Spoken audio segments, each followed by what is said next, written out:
നമസ്കാരം. ഇന്ന് നാട്ടംഗം ചർച്ച ചെയ്യാൻ പോകുന്നത് വളരെ പ്രസിദ്ധമായ പടന്ന ഗ്രാമപഞ്ചായത്തുമായി ബന്ധപ്പെട്ടിട്ടുള്ള വികസന കാര്യങ്ങളും ഒപ്പം അവിടുത്തെ രാഷ്ട്രീയ വിശദീകരണങ്ങളുമാണ്. അതിനുവേണ്ടി ഇന്ന് ഇവിടെ പങ്കെടുത്തിരിക്കുന്നത് നാട്ടംഗം വളരെ ജനകീയമായി മുന്നോട്ട് പോകുന്ന ഒരു ചർച്ചയായി മാറിക്കഴിഞ്ഞിരിക്കുന്നു ഇതിനോടകം. അതുകൊണ്ട് തന്നെ വളരെ പ്രഗത്ഭരായിട്ടുള്ള ആളുകൾ തന്നെയാണ് യഥാർത്ഥത്തിൽ ഒരു ഗ്രാമപഞ്ചായത്തിൻ്റെ എല്ലാ വികസന കാര്യങ്ങളും ചർച്ച ചെയ്യുന്നതിന് വേണ്ടി ഈ സീനറ്റിൻ്റെ ഫ്ലോറിലേക്ക് കടന്നു വന്നിരിക്കുന്നത്. ഇന്ന് പടന്ന ഗ്രാമപഞ്ചായത്തുമായി ബന്ധപ്പെട്ട എല്ലാ വികസന കാര്യങ്ങളും ചർച്ച ചെയ്യുന്നതിനും രാഷ്ട്രീയപരമായിട്ടുള്ള ഇനി എങ്ങനെയാണ് ജനങ്ങളുടെ മുന്നിലേക്ക് വോട്ട് അന്വേഷിക്കാൻ അല്ലെങ്കിൽ വോട്ട് ചോദിക്കാൻ നമ്മൾ കടന്നു പോകുന്നത് എന്ന് വിശദമാക്കുന്നതിന് വേണ്ടി ഇവിടെ എത്തിയിരിക്കുന്ന പ്രഗത്ഭരായിട്ടുള്ള ആളുകളാണ് കടന്നു വന്നത്. അതിൽ ഏറ്റവും പ്രധാനപ്പെട്ട എല്ലാ മേഖലയിൽ നിന്നുകൊണ്ട് തന്നെ ഒരുപക്ഷെ പഞ്ചായത്തിൻ്റെ എല്ലാ കാര്യങ്ങളും നിയന്ത്രിച്ചുകൊണ്ട് തന്നെ കഴിഞ്ഞ പഞ്ചായത്ത് പ്രസിഡന്റ് കൂടിയായിട്ടുള്ള മുസ്ലിം ലീഗിൻ്റെ PV മുഹമ്മദ് അസ്ലം, മുസ്ലിം ലീഗിൻ്റെ സംസ്ഥാന കൗൺസിൽ അംഗം കൂടിയായിട്ടുള്ള ശ്രീ മുഹമ്മദ് അസ്ലമാണ് ഇവിടെ വന്നിരിക്കുന്നത്. സ്നേഹത്തോടെ സീനറ്റ് ഈ ഒരു പരിപാടിയിലേക്ക് അദ്ദേഹത്തെ സ്വാഗതം ചെയ്യുന്നു. ഒപ്പം UDF അല്ലെങ്കിൽ കോൺഗ്രസിനെ പ്രതിനിധീകരിച്ചുകൊണ്ട് ഒരുപക്ഷെ കോൺഗ്രസിൻ്റെ DCC ജനറൽ സെക്രട്ടറി കൂടിയായിട്ടുള്ള ശ്രീ KP പ്രകാശൻ അവർകളാണ് കോൺഗ്രസിനെ പ്രതിനിധീകരിച്ച് ഇവിടെ സംസാരിക്കാനെത്തിയത്. സ്നേഹത്തോടെ അദ്ദേഹത്തെയും ഈ പരിപാടിയിലേക്ക് സ്വാഗതം ചെയ്യുന്നു. അതുപോലെ തന്നെ നീലേശ്വരം ബ്ലോക്ക് പഞ്ചായത്തിൻ്റെ വികസനകാര്യ സ്റ്റാൻഡിംഗ് കമ്മിറ്റി ചെയർമാനും ഒപ്പം CPIMൻ്റെ ചെറുവത്തൂർ ഏരിയ കമ്മിറ്റി അംഗവുമായിട്ടുള്ള ശ്രീ M സുമേഷാണ് ഈ ഒരു ചർച്ചയിൽ LDFനെ പ്രതിനിധീകരിച്ച് സംസാരിക്കാനെത്തിയിരിക്കുന്നത്. സുമേഷിനെയും സ്നേഹത്തോടെ സീനറ്റിൻ്റെ ഈ ഫ്ലോറിലേക്ക്, ഈ സംവാദത്തിലേക്ക് സ്വാഗതം ചെയ്യുന്നു. ഒരുപക്ഷെ സീനറ്റിൻ്റെ ഈ ഒരു ചർച്ച കണ്ടുകൊണ്ടിരിക്കുന്ന നിങ്ങളെ എല്ലാവരെയും ഈ ചർച്ചയിലേക്ക് സ്വാഗതം ചെയ്തുകൊണ്ട് ആദ്യം തന്നെ നമുക്ക് ഒന്ന് ചോദിക്കാനുള്ളത്, യഥാർത്ഥത്തിൽ ഈ മുസ്ലിം ലീഗിൻ്റെ ഭരണം നടന്നുകൊണ്ടിരിക്കുന്ന ഒരു പടന്ന ഗ്രാമപഞ്ചായത്ത് അടുത്ത ഒരു ഇലക്ഷനിലേക്ക് മുന്നോട്ട് പോകുമ്പോൾ കഴിഞ്ഞ 5 വർഷം ജനങ്ങളിലേക്ക് നിങ്ങൾ നൽകിയിരിക്കുന്ന വികസനങ്ങൾ എന്താണ്? ഏറ്റവും അടിസ്ഥാനപ്പെടുത്തിയിട്ടുള്ള ഏത് വികസന കാര്യത്തിൽ നിന്നുകൊണ്ടാണ് ഇത്തവണ ജനങ്ങളിലേക്ക് വോട്ട് അഭ്യർത്ഥിക്കുന്നത്? പടന്ന ഗ്രാമപഞ്ചായത്തിനെ സംബന്ധിച്ചിടത്തോളം നീണ്ട 15 വർഷക്കാലം 2000, 2005, 2010 കാലയളവിൽ CPMൻ്റെ നേതൃത്വത്തിലുള്ള ഭരണസമിതിയായിരുന്നു ഉണ്ടായിരുന്നത്. 2015-ലും 20-ലുമാണ് ഇപ്പോൾ തുടർച്ചയായി UDF പടന്ന പഞ്ചായത്ത് ഭരിച്ചുകൊണ്ടിരിക്കുന്നത്. ചരിത്രത്തിൽ സമാനതകളില്ലാത്ത വികസന പ്രവർത്തനങ്ങളാണ് ഈ കാലയളവിൽ പ്രത്യേകിച്ച് ഈ 5 വർഷക്കാലം പടനയിലുണ്ടായിട്ടുള്ളത്. കാർഷിക മേഖലയിലും അതുപോലെ തന്നെ ആരോഗ്യ മേഖലയിലും മികവാർന്ന പ്രവർത്തനങ്ങളാണ് ഈ 5 വർഷക്കാലം കൊണ്ട് നിർവഹിക്കാൻ സാധിച്ചത്. മറ്റെല്ലാ മേഖലകളിലും വേറിട്ട രീതിയിലുള്ള മാതൃകാപരമായിട്ടുള്ള പ്രവർത്തനങ്ങൾക്ക് ദിശാബോധത്തോടു കൂടി നമുക്ക് ക്രിയാത്മകമായിട്ട് ആ ഒരു കാലയളവിൽ നിർവഹിക്കാൻ കഴിഞ്ഞു എന്നുള്ളത് മാത്രമല്ല, കക്ഷി രാഷ്ട്രീയത്തിനും ജാതിമത ചിന്തകൾക്കും അതീതമായിട്ട് എല്ലാ വിഭാഗം ആളുകളെയും ഒരുമിച്ച് കൊണ്ടുപോകാൻ ഈ ഭരണസമിതിക്ക് സാധിച്ചു എന്നുള്ളതാണ് ഏറ്റവും വലിയ നേട്ടം. അതുവഴി നമുക്ക് ഏറ്റവും നല്ല രീതിയിലുള്ള ഒരു ആത്മവിശ്വാസം തുടർന്നുള്ള കാലയളവിലും നമുക്ക് UDFൻ്റെ ഭരണ സംവിധാനം പഞ്ചായത്ത് വാർഡ് വിഭജനം നടത്തി വളരെ അശാസ്ത്രീയമായ രീതിയിലുള്ള വിഭജനം നടത്തിക്കൊണ്ട് ഭരണം പിടിച്ചെടുക്കാനുള്ള ശ്രമം ഉണ്ടെങ്കിൽ പോലും അതെല്ലാം ചെറുത്തു തോൽപ്പിച്ചുകൊണ്ട് മുന്നോട്ട് പോകുമെന്നാണ് UDFൻ്റെ ആത്മവിശ്വാസം. അത് വെറുതെ അല്ല, വികസനം മുൻനിർത്തിക്കൊണ്ടാണ്. ആ വികസനം എന്ന് പറയുന്നത് കാർഷിക മേഖലയിൽ കഴിഞ്ഞ 2020-ന് മുമ്പുള്ള അവസ്ഥ നോക്കിയാൽ തരിശ് ഭൂമികൾ സർക്കാരിൻ്റെ പദ്ധതികളുമായി ബന്ധപ്പെട്ടായിരുന്നാൽ പോലും ത്രിതല പഞ്ചായത്ത് സംവിധാനത്തിലൂടെ നമുക്ക് കാർഷിക മേഖലകളിൽ പുത്തൻ ഉണർവുണ്ടാക്കാൻ സാധിച്ചു. 1,20,00,000 രൂപ 5 വർഷം കൊണ്ട് കാർഷിക മേഖലകളിൽ ചെലവഴിക്കാൻ കഴിഞ്ഞു. മാത്രവുമല്ല, വ്യത്യസ്തമായിട്ടുള്ള പദ്ധതികളിലൂടെ ജൈവവളം, അതുപോലെ തന്നെ പച്ചക്കറിയും മറ്റുള്ള വിതരണവും പഴവർഗ്ഗ വിതരണങ്ങളും അതിൻ്റെ തൈകളും എല്ലാ അർത്ഥത്തിലും അത് സമ്പുഷ്ടമാക്കാൻ വേണ്ടി ഈ ഭരണസമിതിക്ക് സാധിച്ചു. ഏതാണ്ട് 38 ലക്ഷം രൂപയോളം ചെലവഴിച്ചു. കൃഷിഭവൻ എന്ന് പറയുന്നത് ഏറ്റവും നല്ല രീതിയിലുള്ള അടിസ്ഥാന സൗകര്യങ്ങൾ വർദ്ധിപ്പിച്ച സ്ഥാപനമാക്കി മാറ്റാൻ കഴിഞ്ഞു.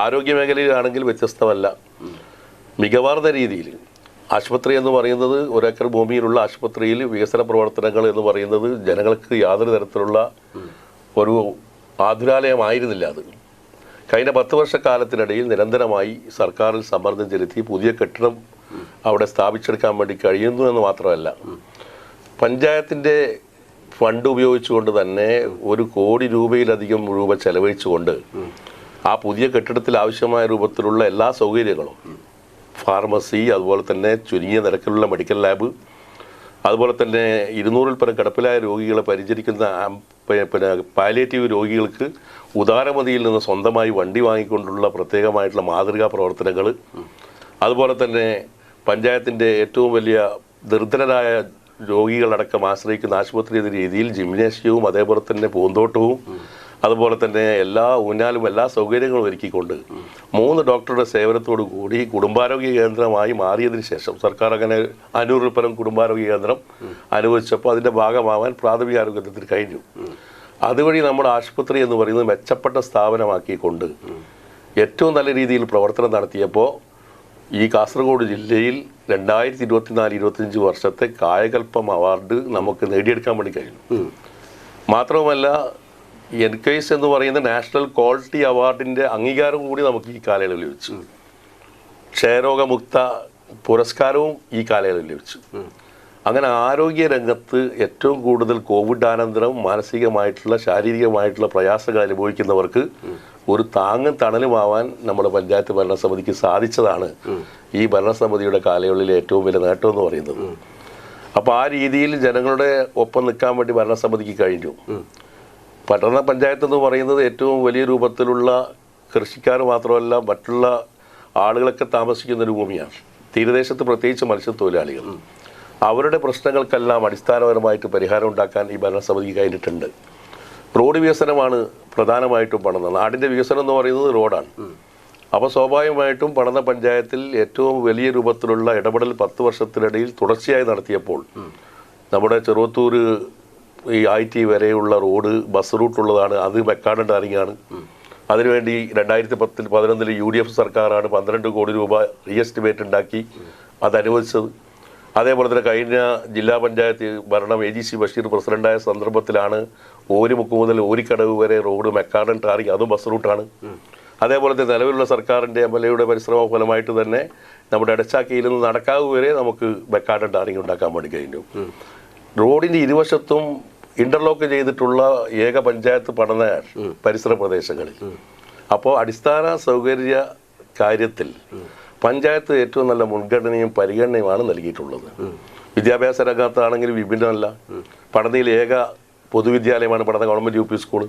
ആ ഗവൺമെൻറ് UP സ്കൂൾ ജമാഅത്ത് കമ്മിറ്റി 30 ലക്ഷം രൂപ ഏതാണ്ട് പൊന്നിൻ വരെയുള്ള സ്ഥലം 30 സെന്റ് സ്ഥലം സൗജന്യമായി നൽകിയിട്ട് അത് ആ സ്ഥാപനമായി മാറിയപ്പോൾ സുനാമി ഫണ്ടുകളൊക്കെ നൽകിക്കൊണ്ട് അന്ന് അതിൻ്റെ ആവശ്യമായ രൂപത്തിലുള്ള ഫണ്ട് നൽകാൻ സർക്കാർ മുന്നോട്ട് വന്നു. പക്ഷെ അവിടെയും ഏറ്റവും നല്ല കയ്യൊപ്പ് ചേർത്താനും പടന്ന ഗ്രാമപഞ്ചായത്ത് ഭരണസമിതി സാധിച്ചു. കഴിഞ്ഞ ഭരണസമിതി കാലത്ത് പുതിയ കെട്ടിടം പണിയാൻ വേണ്ടി കഴിഞ്ഞു. പിന്നീട് കാസർഗോഡ് പാക്കേജിൽ നിന്ന് അവിടെ കെട്ടിടം പണിയുന്നതിന് വേണ്ടിയിട്ടുള്ള ഇടപെടൽ നടത്താൻ വേണ്ടി സാധിച്ചു. ആവശ്യമായ രൂപത്തിലുള്ള അസംബ്ലി ഹാളിൻ്റെ പ്രവൃത്തി ഇപ്പോൾ നമ്മൾ ഉദ്ഘാടനം ചെയ്തു. അവിടെ മനോഹരമായ കമ്പ്യൂട്ടർ ലാബ് ഉണ്ടാക്കി. അവിടെ ആവശ്യമായ രൂപത്തിലുള്ള പ്രത്യേകമായിട്ടുള്ള ലൈബ്രറി കുട്ടികൾക്ക് ഉണ്ടാക്കി കൊടുത്തു. സ്മാർട്ട് ക്ലാസ് ഉണ്ടാക്കി കൊടുത്തു. കാസർഗോഡ് പാക്കേജിൽ നിർമ്മിച്ച കെട്ടിടത്തിന് ആവശ്യമായ രൂപത്തിലുള്ള മറ്റ് അനുബന്ധ പ്രവൃത്തികൾ അതിനുവേണ്ടിയുള്ള കമ്പി വേലികൾ എല്ലാം നമുക്കുണ്ടാക്കാൻ വേണ്ടി സാധിച്ചു. പാത്രങ്ങൾ നൽകി. അതേപോലെ തന്നെ വാഷ് ബേസിൻ ഉണ്ടാക്കി കൊടുത്തു. ബാത്റൂം നവീകരിക്കാനുള്ള പ്രവൃത്തി ആരംഭിച്ചു. ഇങ്ങനെ ഈ വിദ്യാഭ്യാസ രംഗത്ത് പാവപ്പെട്ട കുട്ടികൾ പഠിക്കുന്ന സ്ഥാപനം എന്ന രീതിയിൽ ഏറ്റവും നല്ല രീതിയിലുള്ള സ്ഥാപനമായി. അതേപോലെ തന്നെ BRCയുടെ നമ്മുടെ 10 ലക്ഷം രൂപയുടെ വർണ്ണക്കൂടാരം എന്ന് പറയുന്ന പ്രത്യേകമായിട്ടുള്ള 10 ലക്ഷം രൂപയുടെ പദ്ധതി സർക്കാരിൻ്റെ പദ്ധതിയാണ്. അതുകൂടി വന്നതോടുകൂടി അവിടെ MLA ആവശ്യമായ രൂപത്തിലുള്ള വാഹനം നൽകിയതോടുകൂടി ഏറ്റവും പ്രധാനപ്പെട്ട നിർധനരായിട്ടുള്ള കുട്ടികൾ പഠിക്കുന്ന ഏക പൊതുവിദ്യാലയത്തെ മികവാർന്ന രീതിയിൽ കൊണ്ടുപോകാൻ സാധിച്ചു എന്നുള്ളതാണ് 15 വർഷത്തെ ഭരണത്തിൽ വ്യത്യസ്തമായിട്ടുള്ള ഭരണത്തിൻ്റെ നേട്ടം എന്ന് പറയുന്നത്. തീർച്ചയായിട്ടും കോൺഗ്രസ് പ്രതിനിധിയോട് ഈ ഭരണ നേട്ടത്തെക്കുറിച്ച് ഞാൻ ഇപ്പോൾ ചോദിക്കുന്നില്ല. കാരണം ഇദ്ദേഹം പറഞ്ഞത് തന്നെ ആ ഭരണസമിതി അംഗം എന്നുള്ള നിലയിൽ അതൊന്നുകൂടി തന്നെ ഇപ്പം ആവർത്തിക്കാൻ പറ്റുമെന്നുള്ളൂ. ഇതിൽ പ്രതിപക്ഷ അംഗമായിട്ട് നിൽക്കുന്നത് യഥാർത്ഥത്തിൽ LDF ആണ്.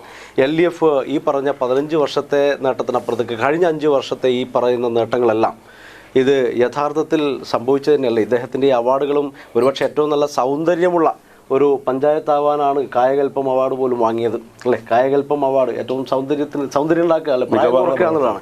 അപ്പോൾ ആ അവാർഡ് പോലും പഞ്ചായത്ത് വാങ്ങിയെന്നാണ് പറഞ്ഞത്. അപ്പോൾ അത്തരത്തിൽ സൗന്ദര്യമുണ്ടോ ഈ പഞ്ചായത്തിന്? പ്രസിഡന്റ് ആദ്യമേ പറഞ്ഞ കാര്യങ്ങളെല്ലാം നിങ്ങൾ അവതാരകൻ ആദ്യം ചോദിച്ചത് പഞ്ചായത്തിന്റെ പ്രവർത്തനങ്ങളാണ്. പക്ഷേ പ്രസിഡന്റ് പറഞ്ഞത് ഏറെയും പിന്നെ നമ്മുടെ സർക്കാരിന്റെ ഈ പഞ്ചായത്തിൽ അനുവദിക്കപ്പെട്ടിട്ടുള്ള പദ്ധതികളാണ്.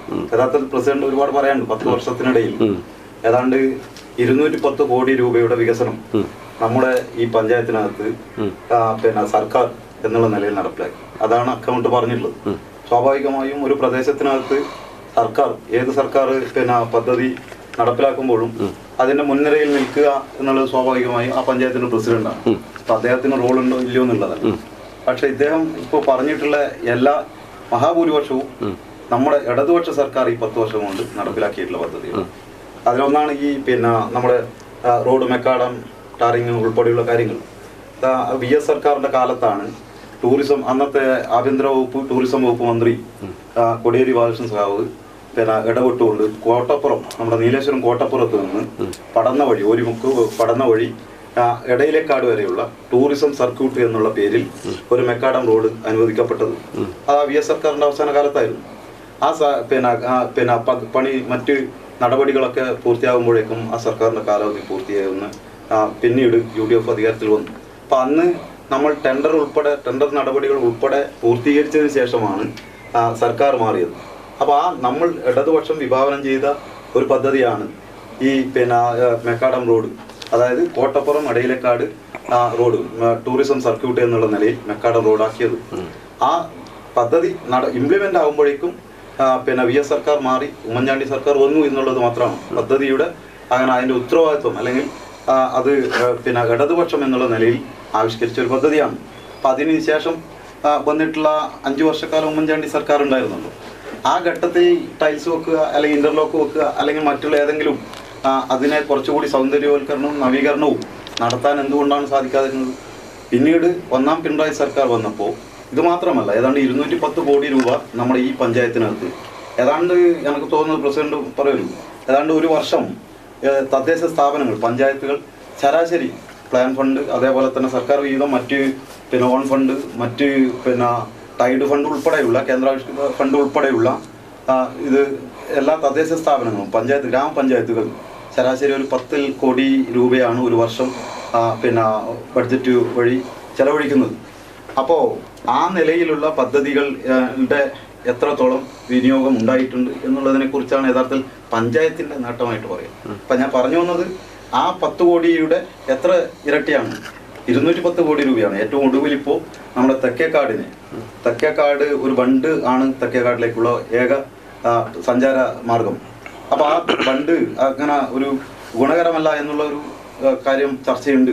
അപ്പം അത് മാറ്റാൻ വേണ്ടി ഇപ്പോൾ ഈ അവസാന കാലത്ത് MLA ഇടപെട്ടുകൊണ്ട് 30 കോടിയുടെ പ്രൊജക്റ്റ് അതിൻ്റെ സാങ്കേതിക അനുമതി തേടിയിരിക്കുകയാണ്. അപ്പം ആ 30 കോടിയുടെ പ്രൊജക്റ്റ് കൂടി നടപ്പിലാകുന്നതോടുകൂടി ആ 30 കോടിയുടെ ഒരു പാലം അവിടെ വരുമ്പോഴേക്കും നമ്മുടെ പഞ്ചായത്തിനകത്ത് 210 കോടിയുടെ രൂപ ഈ സർക്കാർ, ഇടതുപക്ഷ സർക്കാർ ചെലവഴിക്കപ്പെട്ടിട്ടുണ്ട്. അപ്പം അതിനകത്ത് പറഞ്ഞിട്ടുള്ളതാണ് നമ്മുടെ പൊതുവിദ്യാലയമായിട്ടുള്ള 90 ലക്ഷത്തിന്റെ ഒരു ബിൽഡിംഗ് ഈ അടുത്ത ഒരു 2 മാസം ഞാനും പ്രസിഡന്റൊക്കെ അതിന്റെ ഉദ്ഘാടന ചടങ്ങിൽ വി ശിവൻകുട്ടിയാണ് ഉദ്ഘാടനം ചെയ്തത്. ആ പരിപാടിയുടെ സ്റ്റേജിലേക്ക് അവിടുത്തെ 2 കുട്ടികൾ വന്ന് പറയുകയാണ്, മന്ത്രിയോട് പറയാണ്, ഞങ്ങൾക്ക് ഈ 3ാം നിലയിലേക്ക് എത്താൻ വേണ്ടി ഇനി സ്റ്റെപ്പ് കയറലൊക്കെ ബുദ്ധിമുട്ടാണ്, അതുകൊണ്ട് നമുക്ക് ലിഫ്റ്റ് സൗകര്യം ഏർപ്പെടുത്തി തരണം എന്ന് പറഞ്ഞു. അപ്പൊ അത്രമാത്രം കുട്ടികൾ ഈ വിദ്യാഭ്യാസ മേഖലക്കകത്ത് ഉണ്ടാകുന്ന മാറ്റങ്ങൾ ആസ്വദിക്കുകയാണ്. ഇപ്പൊ കൂടുതൽ സൗകര്യം, അവരുടെ ഭാവനയ്ക്കനുസരിച്ച് കൂടുതൽ സൗകര്യം ആവശ്യപ്പെടുകയാണ്. അതിനോടെല്ലാം പോസിറ്റീവായി പ്രതികരിക്കുന്ന ഒരു സർക്കാരാണ് ഈ കേരളത്തിനകത്ത് ഉണ്ട്. അപ്പോൾ അത് സ്വാഭാവികമായും മറ്റ് പഞ്ചായത്തുകളുടെ ഭരണം ആരുടെ കൈകളിലാണ് എന്നുള്ളത് കേരളത്തിലെ സർക്കാരിന്, പിണറായി സർക്കാരിന്റെ ഒരു വിഷയമേ അല്ല. അതത് പ്രദേശത്തിന്റെ സാഹചര്യത്തിന് അനുസരിച്ചുകൊണ്ടുള്ള പദ്ധതികൾ, അവിടെ ഉയർന്നു വരുന്ന ആവശ്യങ്ങൾ അനുഭാവപൂർവ്വം പരിഗണിക്കുകയും നടപ്പിലാക്കുകയും ചെയ്തതിന്റെ നേട്ടങ്ങളാണ് ഇപ്പോൾ പ്രസിഡന്റ് പറഞ്ഞ് ഏതാണ്ടെല്ലാം. നേരെ മറിച്ച് പഞ്ചായത്ത് എന്നുള്ള നിലയിലേക്ക് ഈ 10 വർഷത്തെ തന്നെ എടുക്കാം. ഈ നമ്മുടെ പഞ്ചായത്തിന്റെ ചരിത്രം പറയുമ്പോൾ ഒരു 25 വർഷത്തെ ചരിത്രം പറഞ്ഞാൽ പോരാ. നമ്മുടെ പഞ്ചായത്ത് രൂപം കൊണ്ടത് 1962-ലാണ്. 62-ൽ നിന്ന് 2025-ലെത്തുമ്പോൾ 43 വർഷമായി. ഈ 43 വർഷത്തിൽ ഏതാണ്ട് ഇടതുപക്ഷം ഭരിച്ചത് 3 ടേമും 4 പ്രസിഡന്റുമാർ, CPM-ന്റെ നേതാക്കന്മാരായിട്ടുള്ള 4 പ്രസിഡന്റുമാർ ചേർന്ന് 23 വർഷം മാത്രമാണ്. ബാക്കി 40 വർഷവും ലീഗ് എന്നുള്ള നിലയിൽ, കോൺഗ്രസും UDF എന്നുള്ള നിലയിലാണ്. അപ്പൊ ആ കാലയളവിലൊന്നും ഈ നിലയിലുള്ള മാറ്റങ്ങളൊന്നും ഉണ്ടായിട്ടില്ല. പിന്നീട് ഒരു രാഷ്ട്രീയ ആരോപണം എന്നുള്ള നിലയിൽ വാർഡ് വിഭജനവുമായി ബന്ധപ്പെട്ടുകൊണ്ട് ഈ 10 വർഷം വാർഡ് വിഭജിച്ചത് എങ്ങനെയാണ്? ഒരു വില്ലേജ്, റവന്യൂ വില്ലേജ്, ആ റവന്യൂ വില്ലേജിനെ വാർഡുകൾ ആ വില്ലേജിനകത്ത് പരിമിതപ്പെടുന്ന വിധത്തിലാണ് സ്വാഭാവികം. അതാണ് നീതിപൂർവമായിട്ടുള്ള വിഭജനം. പക്ഷെ പടന്ന വില്ലേജിനകത്തെ റവന്യൂ വില്ലേജിനകത്തെ ഒരു ഭാഗവും ഉദിനൂർ റവന്യൂ വില്ലേജിനകത്ത് ഒരു ഭാഗവും ചേർത്ത്, അതേപോലെ തന്നെ പടന്നയുടെ ഭാഗമായി എത്രയോ പതിറ്റാണ്ട് കാലം ഉണ്ടായിരുന്ന അഴിത്തലയെ മുനിസിപ്പാലിറ്റിയിലേക്ക് കൊടുത്ത് അങ്ങനെ ഒരു വിഷയം ഉണ്ടാക്കിയിട്ടാണ് അന്ന് 10 വർഷം മുന്നേ ഉമ്മൻചാണ്ടി സർക്കാരിന്റെ കാലത്ത് വാർഡ് വിഭജനം നടത്തുകയും അതിനെ തുടർന്ന് അധികാരം പിടിച്ചെടുക്കുകയും ചെയ്തത്. ആ 10 വർഷം കഴിഞ്ഞ് വീണ്ടും വാർഡ് വിഭജനത്തിന്റെ ഒരു ഘട്ടം വന്നപ്പോ വിട്ടുകൊടുത്തിട്ടുണ്ടോ? ഇപ്പോ അങ്ങനെയല്ല. ഇപ്പോ 2 റവന്യൂ വില്ലേജുകളിലും 8 വാർഡുകളാണ്. കഴിഞ്ഞ തവണ ഉണ്ടാക്കിയതെന്ന് പറഞ്ഞു കഴിഞ്ഞാൽ 6.5 വാർഡുകൾ പടന്ന റവന്യൂ വില്ലേജിൽ UDFന്റെ കാലത്ത് വാർഡ് വിഭജനം നടത്തുമ്പോൾ 6.5 വാർഡുകൾ 8.5 വാർഡുകൾ പടന്ന റവന്യൂ വില്ലേജിൽ 6.5 വാർഡുകൾ മാത്രമാണ് ഉദിനൂർ. കാരണം ഉദിനൂർ മേഖലയിൽ നിന്നാണ് ഇടതുപക്ഷ ജനപ്രതിനിധികൾ കൂടുതലായി ഉണ്ടാവുക. ഇപ്പൊ ഇടതുപക്ഷ ജനപ്രതിനിധികളുടെ എണ്ണം കുറക്കണം. അതിനുവേണ്ടി 6.5 വാർഡുകളായിട്ട് ഉദിനൂരിനെ പരിമിതപ്പെടുത്തുകയും 8.5 വാർഡുകളായിട്ട് പടന്ന ഇതാക്കി. വലിയ കടൽ പോലുള്ള പ്രദേശങ്ങളാണ് നമ്മുടെ വാർഡുകൾ ഉണ്ടായത്. ഉദിനൂർ ഭാഗത്ത് ഉണ്ടായത് ഏതാണ്ട് 600 വീടുകളും 2000-ഓളം ജനസംഖ്യയൊക്കെ ഉണ്ടായിരുന്ന വാർഡുകളാണ്. പക്ഷെ ഇന്നത്തെ വാർഡ് വിഭജനവുമായി ബന്ധപ്പെട്ടുകൊണ്ട് അങ്ങനെ ഒരു ആക്ഷേപം ലീഗിന് ഉന്നയിക്കാൻ വേണ്ടി കഴിയില്ല. അശാസ്ത്രീയമായ വാർഡ് വിഭജനമോ ഏതാണ്ട് ഇപ്പോ ഞാൻ മനസ്സിലാക്കിയത് പ്രകാരം ശരാശരി ഏറ്റവും കൂടുതൽ വീടുകളുടെ എണ്ണമുള്ളത് 16-ാം വാർഡിൽ 410 ഉള്ളൂ. നേരെ മറിച്ച് മറ്റ് മുൻകാലങ്ങളിൽ അങ്ങനെയല്ല ഉണ്ടായത്. ഏതാണ്ട് സമതുലിതാവസ്ഥ ഉണ്ടാക്കാൻ വേണ്ടി അതിന്റെ ക്രൈറ്റീരിയ ഒക്കെ വെച്ചുകൊണ്ട് വാർഡ് വിഭജനം നടത്തുന്ന ഒരു സാഹചര്യമാണ് ഉണ്ടായത്. അങ്ങനെയാണ് ഇത്തവണ തെരഞ്ഞെടുപ്പിനെ നേരിടുന്നത്. എന്തിനായിരുന്നാലും പഞ്ചായത്ത് 10 വർഷത്തെ പരിശോധന എന്തിനാ നടത്തണം. ഈ വർഷം ഇതിപ്പോ ഡിസംബറായി. അപ്പൊ നമ്മൾ ഇനി മാർച്ചിലേക്ക് എത്താൻ വേണ്ടി ഇനി 3 മാസം മാത്രമാണ് ഉള്ളത്. ആ 3 മാസത്തിനുള്ളിൽ 100% പദ്ധതി പൂർത്തീകരണം നടത്തണമല്ലോ. അതിൽ ഇപ്പോ ആകെ 12.7% മാത്രമാണ് പദ്ധതി നിർവഹണം ഉണ്ടായിട്ടുള്ളത്. ഈ വർഷത്തെ തന്നെ ഉണ്ടായ ഒരവസ്ഥ പറഞ്ഞു കഴിഞ്ഞാൽ ബാക്കി എല്ലായിടത്തും ജൂൺ മാസത്തിൽ ആണ് ഗ്രാമസഭകളും വ്യക്തിഗത ഗുണഭോക്താക്കളുടെ ലിസ്റ്റ് അംഗീകരണവും ഒക്കെ ഉണ്ടായത്. പക്ഷെ നമ്മുടെ പടന്നയിൽ എപ്പോഴുണ്ടായത് ജൂലൈ അവസാനമാണ് ഇവിടെ ഉണ്ടായത്. അതുകൊണ്ട് തന്നെ ജോയിന്റ് വെഞ്ചർ പദ്ധതികളിലെ വ്യക്തിഗത ഗുണഭോക്താക്കളെ കണ്ടെടുക്കാൻ വേണ്ടി ഈ ഒക്ടോബർ, അതായത് ക്ഷീര കർഷകർക്ക് 1 ലിറ്ററിന്മേൽ തദ്ദേശ സ്ഥാപനങ്ങളുടെ ജോയിന്റ് വെഞ്ചർ പദ്ധതി മിൽമയുടെ കൂടിയാകുമ്പോൾ 4 രൂപ ഇൻസെന്റീവായി കിട്ടും. ആ ഇൻസെന്റീവായി കിട്ടുന്ന പദ്ധതി മറ്റ് പഞ്ചായത്തുകളിലെല്ലാം ജൂലൈ മാസത്തിൽ തന്നെ ജൂൺ മാസത്തിൽ ഗ്രാമസഭ കഴിഞ്ഞ് ജൂലൈയിലോ ആഗസ്റ്റ് മാസമെങ്കിലും അത് കിട്ടുന്ന ഒരവസ്ഥ ഉണ്ടായിരുന്നു. പക്ഷെ ഒക്ടോബർ പകുതിക്ക് ശേഷവും പടന്ന പഞ്ചായത്തിലെ ക്ഷീര കർഷകർക്ക് ഈ 4 രൂപ എന്നുള്ള ഇൻസെന്റീവ് കൊടുക്കാൻ. ചുരുക്കം പറഞ്ഞ് ഇപ്പൊ LDF ആരോപിക്കുന്നത് കഴിഞ്ഞ ഇടതുപക്ഷ സർക്കാർ 10 വർഷമായി കേരളത്തിൽ നടപ്പിലാക്കുന്ന പദ്ധതികൾ പഞ്ചായത്തിന്റെ പദ്ധതികളായിട്ട് ആരോപിച്ചു എന്നുള്ളതാണ് ഇപ്പോൾ പറയുന്നത്. കാരണം കൂടുതൽ പദ്ധതികളും വന്നിരിക്കുന്നത് ഈ പദ്ധതികളെ കുറിച്ചാണ് പറയുന്നത്. പഞ്ചായത്തിന്റെ തനത് പദ്ധതികൾ തനത് ഫണ്ടുമായി ബന്ധപ്പെട്ടിട്ടുണ്ടാക്കുന്ന വികസനങ്ങൾ ഉണ്ടായിട്ടില്ല എന്നല്ലേ. ആ ഭരണസമിതിയിൽ ഉൾപ്പെട്ട ഒരു കോൺഗ്രസ്, ഒരുപക്ഷെ ഇവിടെ കോൺഗ്രസ് UDFന്റെ തന്നെ 2 പ്രബലമായ ശക്തികൾ ഒന്നിച്ചു നിർത്തിയത് ഒരുപക്ഷെ പടന്ന പഞ്ചായത്തിൽ ഏറ്റവും പ്രബലമായ ശക്തികൾ ഈ 3 രാഷ്ട്രീയ പാർട്ടികളാണ് എന്നുള്ള നില കൊണ്ട് തന്നെയാണ്. കോൺഗ്രസിന് ഈ പറയുന്ന ഉമ്മൻചാണ്ടി സർക്കാരിൻ്റെ കാലത്ത് ഈ പദ്ധതികളൊന്നും അല്ലെങ്കിൽ ഇത്രത്തോളം സൗന്ദര്യവൽക്കരണത്തിന് പോലും ശ്രമിച്ചിട്ടില്ല എന്നും, എന്നാൽ ഇടതുപക്ഷ സർക്കാർ വന്നപ്പോൾ പൂർണ്ണമായും പടന്ന പഞ്ചായത്തിന് 210 കോടിയോളം രൂപയുടെ വികസന പദ്ധതികൾ കൊണ്ടുവരാൻ സാധിച്ചു എന്നാണ് ഇപ്പോൾ LDF അവകാശപ്പെടുന്നത്. ഇതിൽ യാഥാർത്ഥ്യം UDFിന് കൂടി പറയാലോ, അല്ലെ കോൺഗ്രസിന് പറയാലോ? പടനയെ സംബന്ധിച്ചിടത്തോളം പടനയുടെ ഏറ്റവും വലിയ സൗന്ദര്യവൽക്കരണം എന്ന് പറയുന്നത് ഈ കോട്ടപ്പുറം എടയിലക്കാട് മെക്കാടം താരങ്ങി റോഡാണ്. ഇവിടെ പറഞ്ഞതുപോലെ VS അച്യുതാനന്ദ ഗവൺമെൻറ്റിൻ്റെ കാലത്താണ് പാസ്സാക്കി എന്ന് പറയുന്നത്. ആ പാസ്സാക്കിയ റോഡ് കോൺട്രാക്ട് എടുക്കാനോ ആരുണ്ടായിരുന്നില്ല. എടുത്ത ആൾ തന്നെ അത് ഇട്ടേച്ചു പോവുകയാണ് ഉണ്ടായത്.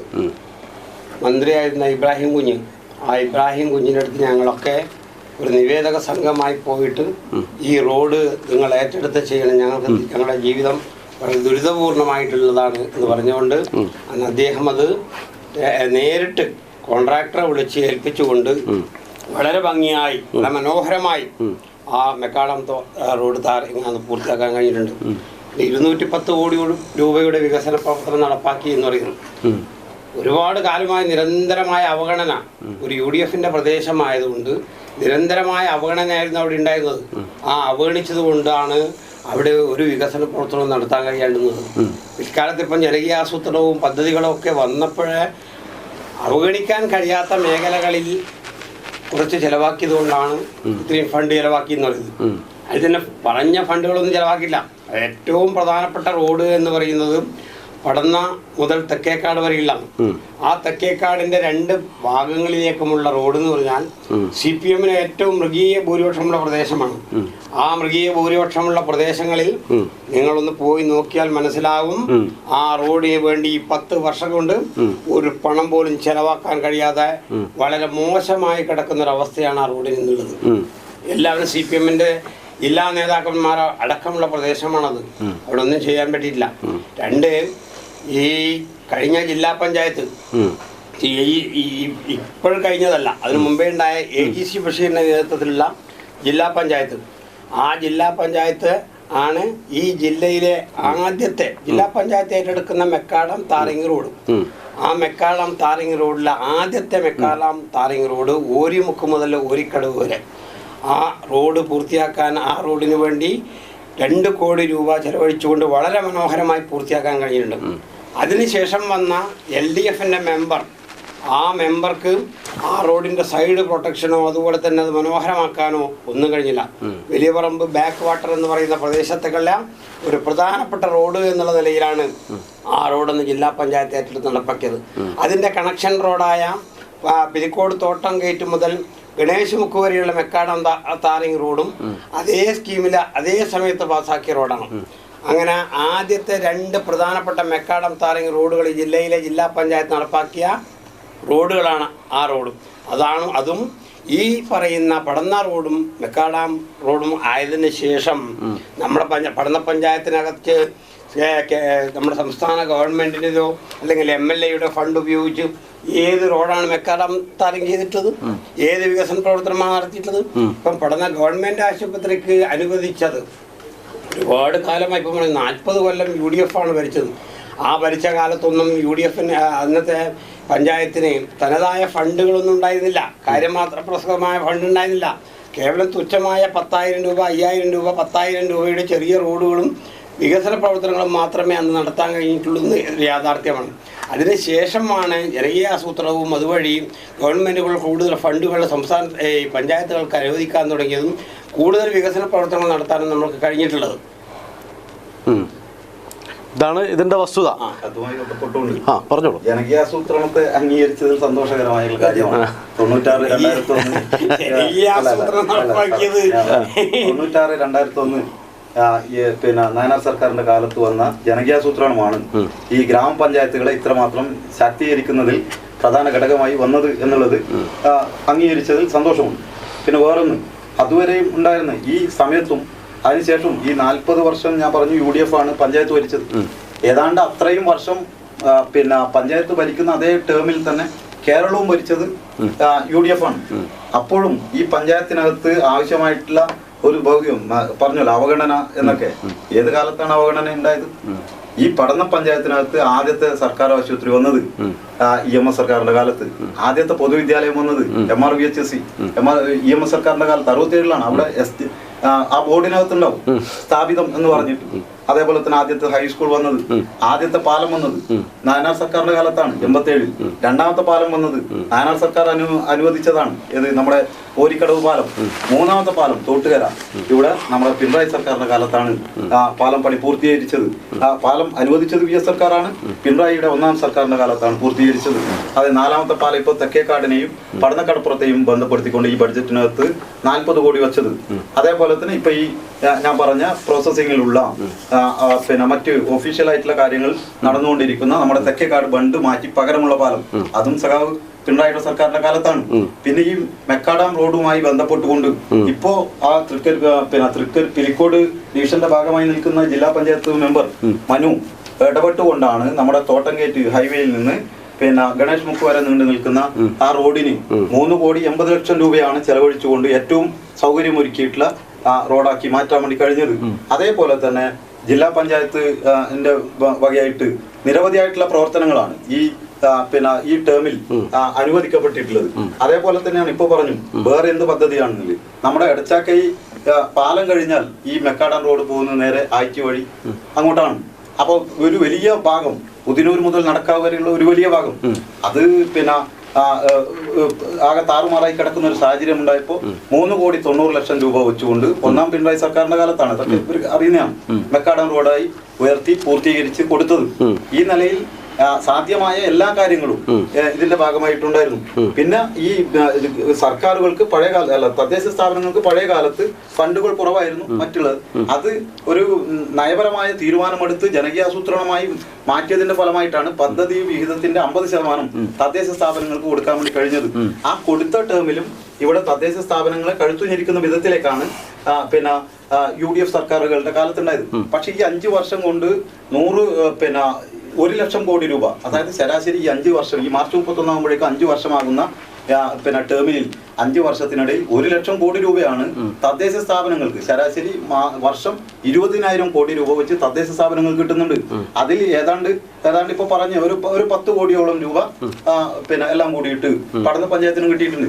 ആ 10 കോടി ഉപയോഗിച്ചുകൊണ്ട് എന്തൊക്കെ ഭാവനാപൂർണമായിട്ടുള്ള പ്രവർത്തനങ്ങൾ ഏറ്റെടുത്തിട്ടുണ്ട്. തീർച്ചയായും ആ 10 കോടി ഉപയോഗിച്ചിട്ട് പഞ്ചായത്ത് നടപ്പിലാക്കിയിരിക്കുന്ന അതായത് ഓരോ മെമ്പർമാർക്ക് അനുവദിച്ചു കൊടുക്കുന്ന ഒരു പഞ്ചായത്തിന് ശരാശരി 10 കോടിയുടെ ബഡ്ജറ്റ് അലോക്കേഷൻ ഇതുമായി ഈ പറയുന്ന തുകയുമായി ബന്ധപ്പെട്ട് പഞ്ചായത്ത് നടത്തിയ വികസനങ്ങൾ എന്തെങ്കിലും ഉണ്ടോ? ഈ കഴിഞ്ഞ 5 വർഷക്കാലം നടത്തിയിട്ടുള്ള വികസന പ്രവർത്തനങ്ങൾ എന്ന് പറയുന്നത് എല്ലാ കാലത്തും ഉണ്ടായതുപോലുള്ള വികസന പ്രവർത്തനങ്ങൾ സംസ്ഥാന സർക്കാർ കേരളത്തിലെമ്പാടും നടത്തുന്ന വികസന പ്രവർത്തനങ്ങളുടെ ഭാഗമായിട്ടുള്ള കാര്യങ്ങൾ മാത്രമാണ് ഇപ്പോൾ പ്രസിഡന്റ് സൂചിപ്പിച്ചതെന്നാണ് അവർ പറഞ്ഞൊരു ആരോപണം.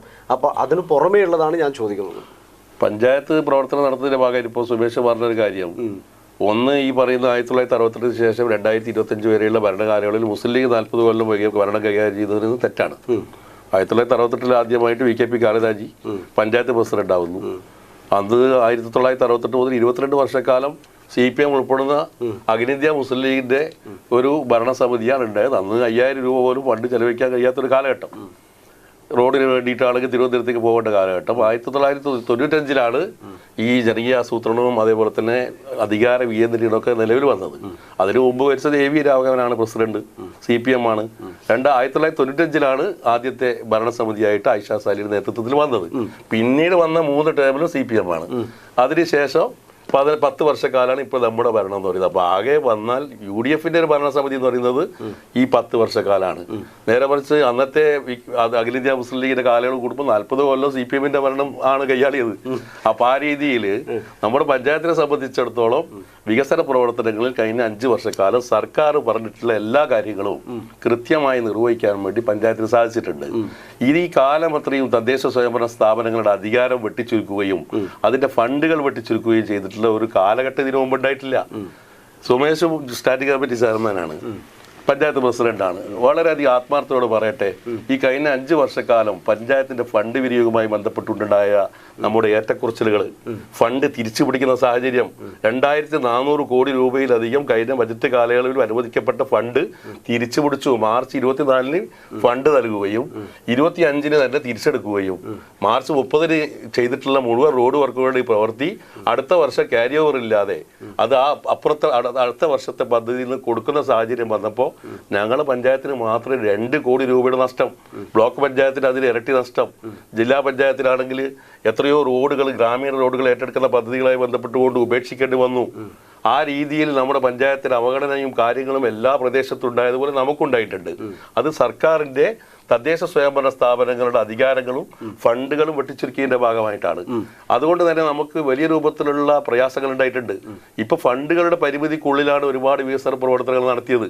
മാത്രമല്ല കേന്ദ്ര പദ്ധതി എന്ന രീതിയിൽ മഹാത്മാഗാന്ധി തൊഴിലുറപ്പ് പദ്ധതിയിലൂടെയാണ് ഞങ്ങൾ ഏതാണ്ട് 25 കോടി രൂപയുടെ കോൺക്രീറ്റ് റോഡുകളും അതേപോലെ തന്നെ ഡ്രെയിനേജുകൾ ഉണ്ടാക്കിയിട്ടുള്ളത്.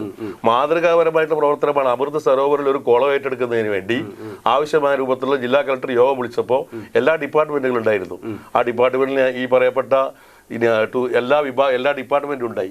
ആ ഡിപ്പാർട്ട്മെന്റിൽ ഉദിനൂറിൽ 50 സെന്റ് വിസ്തൃതിയിലുള്ള ഉദിനൂർ കൂലോംകുളം ഈ പറയപ്പെട്ട അസംബ്ലി നിലവിൽ വന്നതിന് ശേഷം ഇന്നേ വരെ ഇവിടെ MLA എന്ന് പറയുന്നത് CPM ആണ്. അസംബ്ലിയിൽ തെരഞ്ഞെടുക്കപ്പെടുന്നത്. വികസന പ്രവർത്തനങ്ങളിൽ പഠനം എത്രയോ വലിയ പുരോഗതിയിലേക്ക് എത്തേണ്ട സമയം കഴിഞ്ഞു. പ്രത്യേകിച്ച് മുഖ്യമന്ത്രിയുടെ നിയോജക മണ്ഡലമായിരുന്നു. പക്ഷെ എന്നിട്ടും അവഗണനയാണ് പഠനയെ സംബന്ധിച്ചിടത്തോളം, പ്രത്യേകിച്ച് UDF കേന്ദ്രം. ഇപ്പൊ 210 കോടി രൂപ ഞാൻ തന്നെ അത്ഭുതപ്പെട്ടു. MLA മണ്ഡലത്തിൽ ആകെ ചെലവഴിക്കുന്നതിന്റെ വലിയൊരു ഭാഗം പഠനം ചെലവഴിച്ചതിന്റെ അർത്ഥം എടുത്തു പറയത്തക്ക ഈ പറയപ്പെട്ട കിഫ്ബി ഫണ്ടുമായി ലഭിച്ച സ്കൂളും ഈ പറയപ്പെട്ട കുറച്ച് ഇപ്പം അനുവദിക്കപ്പെട്ട തോട്ടുകര പാലവും അതുമായി ബന്ധപ്പെട്ടാണെങ്കിൽ 50 കോടി 60 കോടി രൂപയിലപ്പുറം കടക്കുന്ന ഒരു സാഹചര്യം ഉണ്ടാവില്ല. അപ്പം ആ രീതിയിൽ വരുമ്പോൾ നമ്മുടെ പഞ്ചായത്തിനെ സംബന്ധിച്ചിടത്തോളം ഉദിനൂറിലെ കൂലോംകുളം ഈ കാലം അത്രയും സർക്കാർ ഭരിച്ചിട്ട് അത് ഏറ്റെടുക്കാൻ കഴിയുന്നില്ല. ജലസേചന വകുപ്പിന് ഏറ്റെടുക്കാൻ കഴിയുന്നില്ല. പഞ്ചായത്താണ് ഇംപ്ലിമെന്റ് നടത്തുന്നത്, തൊഴിലുറപ്പ് സെക്രട്ടറിയാണ് അതിന്റെ ഫണ്ട് കൊടുക്കുന്നത്, എ ആണ് എസ്റ്റിമേറ്റ് തയ്യാറാക്കുന്നത്. ഞങ്ങളുടെ പഞ്ചായത്തിൽ അമൃത് സരോവർ പദ്ധതിയിൽ ഈ പറയപ്പെട്ട കുളം ഏറ്റെടുക്കാൻ ഡിപ്പാർട്ട്മെന്റ് മുന്നോട്ട് വരാൻ വേണ്ടി പറഞ്ഞപ്പോൾ അവർ ഫണ്ടില്ലാതെ കഴിയുന്നപ്പോൾ ആ പ്രദേശത്ത് CPM-ന്റെ കേന്ദ്രത്തിൽ 1 കോടി രൂപയുടെ മാതൃകാ പ്രൊജക്റ്റ് ആക്കിയിട്ട് ഒരു ടൂറിസം കുളമാക്കി മാറ്റുന്നതിൽ ഈ പഞ്ചായത്ത് നിർവഹിച്ച പങ്കെന്താണെന്ന് ആ പരിസരവാസികളായിട്ടുള്ള ആളുകൾ, പ്രത്യേകിച്ച് ആ ക്ഷേത്ര കമ്മിറ്റിയുള്ള ആളുകൾ പറയും. വിവേചനമില്ലാത്ത രൂപത്തിലുള്ള ഒരു സംവിധാനം, ആ വിവേചനമില്ലാത്ത സംവിധാനം ഉണ്ടാക്കുമ്പോൾ തൊഴിലുറപ്പ് പദ്ധതിയായി ബന്ധപ്പെട്ടുകൊണ്ട് പരിസരത്തുള്ള പഞ്ചായത്തുകളിലൊന്നും ഈ പറയപ്പെട്ട അമൃത സരോവറിൽ കുളത്തിന്റെ ഭാഗമായിട്ട് പദ്ധതികൾ ഏറ്റെടുക്കാൻ വേണ്ടി മുന്നോട്ട് വരാത്തപ്പോഴാണ് കരാറുകാർക്ക് പൈസ കിട്ടാത്ത ബുദ്ധിമുട്ടുന്ന സാഹചര്യത്തിലാണ് ജനകീയ കമ്മിറ്റി ഉണ്ടാക്കി ഞങ്ങൾ 1 കോടി രൂപക്ക് മാതൃകാ പ്രോജക്റ്റ് ഉണ്ടാക്കി ആ കുളം നവീകരിച്ചത്. ഇത്രമാത്രം വലിയൊരു ഇപ്പം പറഞ്ഞു ഈ പറയപ്പെട്ട farm road Pilicode AGC Basheer ജില്ലാ പഞ്ചായത്ത് പ്രസിഡന്റായപ്പോൾ അനുവദിച്ചു. അതിന്റെ അവസാന ഘട്ടത്തിൽ പണി പ്രവൃത്തി ആരംഭിക്കും, ഇലക്ഷൻ പ്രഖ്യാപിച്ചു.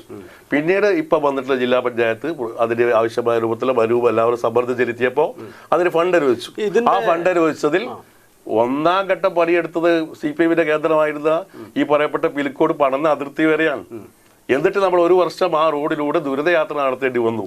നിരന്തരമായിട്ട് സമ്മർദ്ദം ചെലുത്തിയപ്പോഴാണ് ഈ പറയപ്പെട്ട ഫാം റോഡ് തന്നെ പൂർത്തീകരിക്കാൻ സാഹചര്യം. അതാണ് ഞാൻ പറഞ്ഞത്. നേരത്തെ പ്രകാശം ഭാഗമാണ് ഇവിടെ ഈ ഒരു മാട്ടുമ്മൽ തീരദേശ റോഡ് ഒരു 10 വർഷമായി മെയിൻ്റനൻസ് പോലും നടത്തുന്നില്ല എന്നുള്ള ഒരു ആരോപണം അവിടുത്തെ നാട്ടുകാർ തെരഞ്ഞെടുപ്പ് പോലും ബഹിഷ്കരിക്കാനുള്ള തയ്യാറെടുപ്പിലേക്ക് വരുന്നു എന്നുള്ളൊരു പ്രശ്നം അവിടെ നിലനിൽക്കുന്നത്. തീരദേശ റോഡിന്റെ വികസന പ്രവർത്തനത്തിന്റെ ശില്പി എന്ന് പറയുന്നത് ഞങ്ങളാണ്. CPM പഞ്ചായത്ത് ഭരിച്ചപ്പോൾ ലഭിക്കാത്തത്, സർക്കാരിൽ നിന്ന് ലഭിക്കാത്ത ഒരു പദ്ധതി PV അബ്ദുൽ വഹാബ് എന്ന് പറയുന്ന MP-യുടെ ആദ്യത്തെ ഫണ്ട് കൊണ്ടാണ് തുടക്കം കുറിച്ചത്. ഏതാണ്ട് 20 വർഷം മുമ്പ് PK അബ്ദുൽ ഷുക്കൂറാജി മെമ്പറായപ്പോൾ.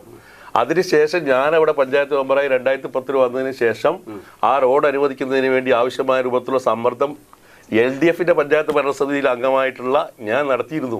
പക്ഷെ ഒരു നയാ പൈസ അതിന് കൊടുക്കാൻ വേണ്ടി അവർക്ക് കഴിഞ്ഞില്ല. തിരുവനന്തപുരത്ത് പോയിട്ട് തുറമുഖ മിനിസ്റ്ററായിട്ടുള്ള K ബാബുവിൽ നിന്ന് 28 ലക്ഷം രൂപ കൊണ്ടുവന്നുകൊണ്ടാണ് ആ റോഡ് ആദ്യമായിട്ട് തീരദേശ റോഡ് യാഥാർത്ഥ്യമാക്കിയത്. 2015 PC ഫൗസിയുടെ ഭരണസമിതിയിൽ നിന്ന് 20 ലക്ഷം രൂപ അനുവദിച്ചിട്ടാണ് താറിങ് ചെയ്തത്. 2ാം ഘട്ടം എന്ന രീതിയിൽ MLA ഫണ്ട് ഉപയോഗിച്ച് K കുഞ്ഞിരാമൻ സാറ് MLA ആയ സമയത്ത് കോൺക്രീറ്റ് റോഡ് ഉണ്ടാക്കിയിട്ടുണ്ട്. ഇപ്പം 5 വർഷക്കാലമായിട്ട് അതുമായി ബന്ധപ്പെട്ടുള്ള അറ്റകുറ്റപ്പണി എന്നൊരു വാർഡ് മെമ്പർക്ക് 6 ലക്ഷം രൂപയാണ് ആകെ കിട്ടുക. 1 കിലോമീറ്റർ ദൈർഘ്യമുള്ള റോഡ്, 3 പഞ്ചായത്ത് മെമ്പർമാർ പ്രതിനിധീകരിക്കുന്ന ഒരു റോഡ്. ആ റോഡിന് വേണ്ടി തീര സദസ്സിൽ വെച്ച് മന്ത്രി ചെറിയാൻ ഏറ്റവും വലിയ പ്രഖ്യാപനം നടത്തിയത് ഈ പറയപ്പെട്ട തീരദേശ റോഡിന് റോഡ് താറിങ്ങി മാത്രമല്ല കൈവരി ഉണ്ടാക്കി തരും, നടപ്പാതി ഉണ്ടാക്കി തരും. നിങ്ങൾ പത്രം ഞാൻ വേണമെങ്കിൽ കട്ടിങ് ഹാജരാക്കാം. ആകെ വലിയോറമ്പിൽ തീര സദസ്സിൽ വെച്ച് മന്ത്രി പ്രഖ്യാപിച്ചതാണ്. പഞ്ചായത്ത് പ്രസിഡന്റ് പടന്നയിൽ നിന്ന് വന്ന പ്രസിഡന്റിന്റെ ആ കാര്യം ഏറ്റെടുത്തിരിക്കുന്നു. 3 വർഷമായി തീര സദസ്സ് കഴിഞ്ഞിട്ട് ഒരു നയാ പൈസ അനുവദിക്കാൻ കഴിഞ്ഞോ? എന്നിട്ടും ഈ കഴിഞ്ഞ ദിവസം 7-ാം തീയതി ഞാൻ പഞ്ചായത്തിന്റെ പരിമിതിക്കുള്ളിൽ എല്ലാ വാർഡുകളിൽ നിന്നും ഫണ്ടുകൾ സ്വരൂപിച്ച് അവരെ വെട്ടിച്ചുരുക്കിയിട്ട് 30 ലക്ഷം രൂപ അനുവദിച്ച് ഇപ്പൊ അതിന്റെ ടാറിങ്ങിന്റെ പ്രവൃത്തി ആരംഭിച്ചിരിക്കുകയാണ്. ഇത് LDF ഒരുപക്ഷെ ഇത്തരത്തിലുള്ള കാര്യങ്ങൾ പഞ്ചായത്ത് പ്രസിഡന്റ് എന്ന നിലയിൽ അദ്ദേഹം പറയുമ്പോൾ യഥാർത്ഥത്തിൽ LDF പറയുന്ന ആരോപണങ്ങൾ എന്താണ് യഥാർത്ഥത്തിൽ പടന്ന പഞ്ചായത്തിൽ?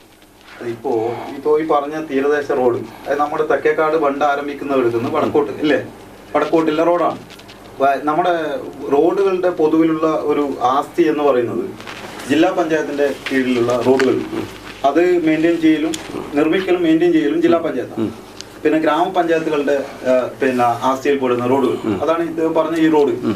അത് മെയിൻറ്റെയിൻ ചെയ്യേണ്ടത്, നിർമ്മിക്കാൻ ചിലപ്പോൾ 6 മീറ്റർ ഉണ്ടെങ്കിൽ ബ്ലോക്ക് പഞ്ചായത്തും മറ്റ് വിവിധ ഡിപ്പാർട്ട്മെന്റ് ഉണ്ട്. ഇപ്പോൾ നമ്മുടെ ഫിഷറീസ് ഡിപ്പാർട്ട്മെന്റ് ഉണ്ട്, അതേപോലെ ഹാർബർ എഞ്ചിനീയറിംഗ്. നമ്മുടെ ഹാർബർ എഞ്ചിനീയറിംഗ് ഫണ്ട് ഉപയോഗിച്ചുകൊണ്ട് 50 ലക്ഷത്തിന്റെ റോഡ് ഈ അടുത്ത നാളുകളിൽ ഉദ്ഘാടനം ഓൺലൈനായിട്ടാണ് നിർവഹിച്ചത്. ഇദ്ദേഹം തന്നെ ആണ് ഇതിനകത്തുണ്ടായത്.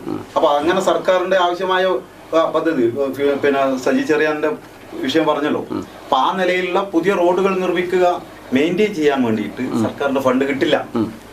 പുതിയ റോഡുകൾ നിർമ്മിക്കുക. അപ്പൊ അത് പഞ്ചായത്തിനെതിരെയുള്ള ബഹിഷ്കരണം തന്നെയായിട്ട് വരും. അല്ല, അങ്ങനല്ല. എവിടെയും കയ്യൂർ ചീമേനിയിലായാൽ പോലും പിന്നെ മെയിൻറ്റെയിൻ ഫണ്ട് അത് UDF ഭരിക്കുമ്പോഴായാലും LDF ഭരിക്കുമ്പോഴായാലും മെയിൻറ്റെയിൻ ചെയ്യാൻ വേണ്ടിയിട്ട് ഫണ്ടുകൾ കിട്ടില്ല. ആ റോഡിന്റെ ആസ്തി എവിടെയാണോ, അത് ഗ്രാമപഞ്ചായത്തിന്റെ ആസ്തിയിൽപ്പെട്ട റോഡാണെങ്കിൽ പഞ്ചായത്താണ്, ഗ്രാമപഞ്ചായത്താണ് അത്. ഇപ്പൊ അദ്ദേഹം പറഞ്ഞില്ലേ 30 ലക്ഷം പല വാർഡുകളിൽ നിന്നായിട്ട് സ്വരൂപിച്ചു ഇതാക്കി. കാരണം അത്രമാത്രം ജനരോഷം വന്നു. ജനരോഷം വരുമ്പോ എല്ലാ വാർഡുകളിൽ നിന്നും ചില്ലറ വലിച്ച് ആ റോഡ് പിന്നെ മെയിൻറ്റെയിൻ ചെയ്യുന്നതിന് പകരം ആദ്യമേ തന്നെ അത്ര ഒരു ഫണ്ട് വെച്ചാൽ പോരെ. അപ്പൊ ആദ്യമേ ഫണ്ട് വെക്കാതെ ഇപ്പൊ ജനരോഷം തണുപ്പിക്കാൻ വേണ്ടിയുള്ള ഒരു പൊടിക്കൈ ഇപ്പൊ പദ്ധതി നടക്കുന്നുണ്ട്. നടപ്പിലാക്കുന്നുണ്ട്. ഈ പറയപ്പെട്ട സർക്കാരിന്റെ ഫണ്ട് ചെലവഴിക്കാൻ കഴിയില്ല എന്ന് ആരാ പറഞ്ഞത്? ഇപ്പോ MLA അനുവദിച്ച് 25 ലക്ഷം രൂപ നടക്കാവിലെ കാപ്പുകുളത്തിലെ റോഡ് സർക്കാർ ഫണ്ട് ചെലവഴിക്കുന്നു. ഓരിയിലെ CPM പാർട്ടി ഗ്രാമത്തിലേക്ക് 25 ലക്ഷം രൂപ അനുവദിച്ച് അതിന്റെ വർക്ക് നടക്കുന്നു. UDF കേന്ദ്രമായതുകൊണ്ട് എന്താക്കി നടന്നില്ല ഞാൻ പറഞ്ഞത്. മെയിൻ്റെനൻസ് ഞാൻ പറയാം. മെയിൻ്റെനൻസ് ഫണ്ട് മെയിൻ്റെനൻസ് ചെയ്യാൻ വേണ്ടി പറ്റില്ല. ആസ്തി MLA ആസ്തി വികസന ഫണ്ടാണ്. ആസ്തി വികസിപ്പിക്കുക എന്നുള്ളതാണ്. അപ്പൊ അവിടെയൊക്കെ നമ്മൾ ഉപയോഗിക്കുന്ന ചില കാര്യങ്ങൾ വീതി വർദ്ധിപ്പിക്കുക അല്ലെങ്കിൽ പിന്നെ മറ്റുള്ള നിലയിലുള്ള ഇതാണ്. അല്ലെങ്കിൽ മെയിൻറ്റെയിൻ ഇൻഫ്രാസ്ട്രക്ചർ അറ്റകുറ്റപ്പണിക്ക് MLA ഫണ്ട് ഉപയോഗിക്കാൻ കഴിയില്ല. അത് അദ്ദേഹത്തിന് അറിയാം. സർക്കാർ ഫണ്ടുകൾ ഉപയോഗിക്കാൻ കഴിയില്ല. പുതിയ ആസ്തികൾ നിർമ്മിക്കാൻ മാത്രമേ പറ്റൂ. അപ്പൊ നിലവിലുള്ള ഒരു ആസ്തി അത് പിന്നെ ആസ്തി അറ്റകുറ്റപ്പണി നടത്താൻ വേണ്ടി സർക്കാർ ഫണ്ട് ലഭിക്കില്ല. അപ്പോ മറ്റുള്ള നിലയിലാണ് അത് ആദ്യമേ തന്നെ. ഇപ്പൊ അവിടെ ജനരോഷം വലിയ രീതിയിൽ പ്രതിഷേധം ഉണ്ടോ? യഥാർത്ഥത്തിൽ അത് ഈ തെരഞ്ഞെടുപ്പിനെ ബാധിക്കാനുള്ള സാധ്യതയിലേക്ക് വരുന്നുണ്ടോ എന്നുള്ളതാണ് എന്റെ ചോദ്യം. അതുകൊണ്ടാണ് ഈ നിലയിൽ അദ്ദേഹത്തിന് ഏറ്റെടുക്കേണ്ടി വന്നത്. പിന്നെ ഗ്രാമസഭകളൊക്കെ അംഗീകരിച്ച് അതിന്റെ പ്രൊസീജിയറിന്റെ ഭാഗമായി പിന്നെ തയ്യാറാക്കിയ പദ്ധതികൾ അതിൽ നിന്ന് മാറ്റി ഒരു പ്രസിഡന്റ് മുൻകൈ എടുത്തിട്ട് 30 ലക്ഷം രൂപ കൂടുതലായിട്ട് ഒരു വാർഡിനേക്ക് അനുവദിക്കേണ്ടെന്ന സാഹചര്യം എന്തായിരുന്നു? അത് പ്രസിഡന്റിനും പിന്നെ തദ്ദേശ പഞ്ചായത്ത് ഭരണസമിതിക്കുമെതിരായി ജനരോഷം വരുമ്പോ അതിനെ പൊടിക്കണം. അത് പലയിടത്തും ഉണ്ട്. 1.5 ലക്ഷത്തിന് ഒരു റോഡ്. ഇപ്പൊ നമ്മളെ ഒരു പ്രദേശത്തിനകത്ത് പാലത്തേരയിൽ ജനരോഷം വലിയ തോതിൽ UDF-നെതിരായി വരുന്ന ഒരു ഘട്ടം വന്നപ്പോ ഒരു ദിവസം പെട്ടെന്നാണ് കാണുന്നത് അവിടെ ഒരു റോഡ് നിർമ്മാണത്തിന്റെ പ്രവൃത്തി ഉദ്ഘാടനം പ്രസിഡന്റ്. ഞാൻ ചോദിച്ചു ആ പ്രദേശത്തുള്ളവരോട്, അപ്പൊ ആരോട് പറഞ്ഞിട്ടില്ല. അപ്പൊ സംബന്ധിച്ച് അവിടെ ജനരോഷം കുറെ ആൾക്കാർ, യുവാക്കൾ പ്രത്യേകിച്ചും ലീഗിന്റെ ഭാഗമായി UDF-ന്റെ ഭാഗമായി നിന്ന യുവാക്കൾ വലിയ തോതിൽ പ്രതിഷേധം ഉയർത്തിയപ്പോ അതിനെ ആദ്യഘട്ടത്തിൽ ഇടതുപക്ഷത്തിനെതിരാക്കാൻ നോക്കി. അപ്പൊ അത് നടക്കുന്നില്ല എന്ന് കണ്ടപ്പോ തന്നെ പെട്ടെന്ന് ഒരു ദിവസം പ്രസിഡന്റ് വന്ന് അതിന്റെ പ്രവൃത്തി ഉദ്ഘാടനത്തിന്റെ ഫോട്ടോ എടുത്ത് സ്റ്റാറ്റസ് ഇട്ടു. സന്തോഷം തന്നെ. അങ്ങനെയെങ്കിലും നടത്താൻ തയ്യാറായി. ആ രീതിയിലേക്കല്ലാതെ മറ്റു രീതിയിൽ ഇപ്പൊ ഞാൻ പറഞ്ഞില്ലേ ഈ തെക്കേക്കാട് പ്രദേശത്തേക്ക് നമ്മുടെ പെട്രോൾ പമ്പിന്റെ അടുത്തുനിന്ന് പിന്നെ ഉള്ള 25 ലക്ഷത്തിന്റെ പിന്നെ റോഡ് വികസനത്തിന് വേണ്ടി MLA ഫണ്ട് ഉപയോഗിച്ചതാണ്. അതേപോലെ ജില്ലാ പഞ്ചായത്ത് തെക്കേക്കാട് ജംഗ്ഷൻ മുതൽ വടക്കേക്കാട് വരെ നീളുന്ന നിലത്തിൽ 35 ലക്ഷം വെച്ച് ഇന്റർലോക്ക് ഉൾപ്പെടെയുള്ള സൗകര്യമൊരുക്കിയിട്ടുള്ള റോഡ് നിർമ്മാണം പൂർത്തീകരിച്ചിട്ടുണ്ട്. അപ്പോൾ പഠന പഞ്ചായത്തിൻ്റെ ഒരുപാട് കാര്യങ്ങൾ ഇനിയും നമുക്ക് ചർച്ച ചെയ്യാനുണ്ട്. ഒരു പക്ഷേ ഇതിൻ്റെ വികസന പ്രവർത്തനങ്ങളുമായി ബന്ധപ്പെട്ടിട്ടുള്ള ചില ആശയക്കുഴപ്പങ്ങളോ അല്ലെങ്കിൽ എതിർവാദങ്ങളോ ഒക്കെയാണ് നമ്മളിപ്പോൾ കടന്നു പോകുന്നതെങ്കിൽ ഒരു ഇടവേളയ്ക്ക് ശേഷം നമുക്ക് തികച്ചും രാഷ്ട്രീയപരമായിട്ടുള്ള കാര്യങ്ങളിലേക്ക് കടന്നെത്താം. അതിനു മുമ്പ് ഒരു ഇടവേള.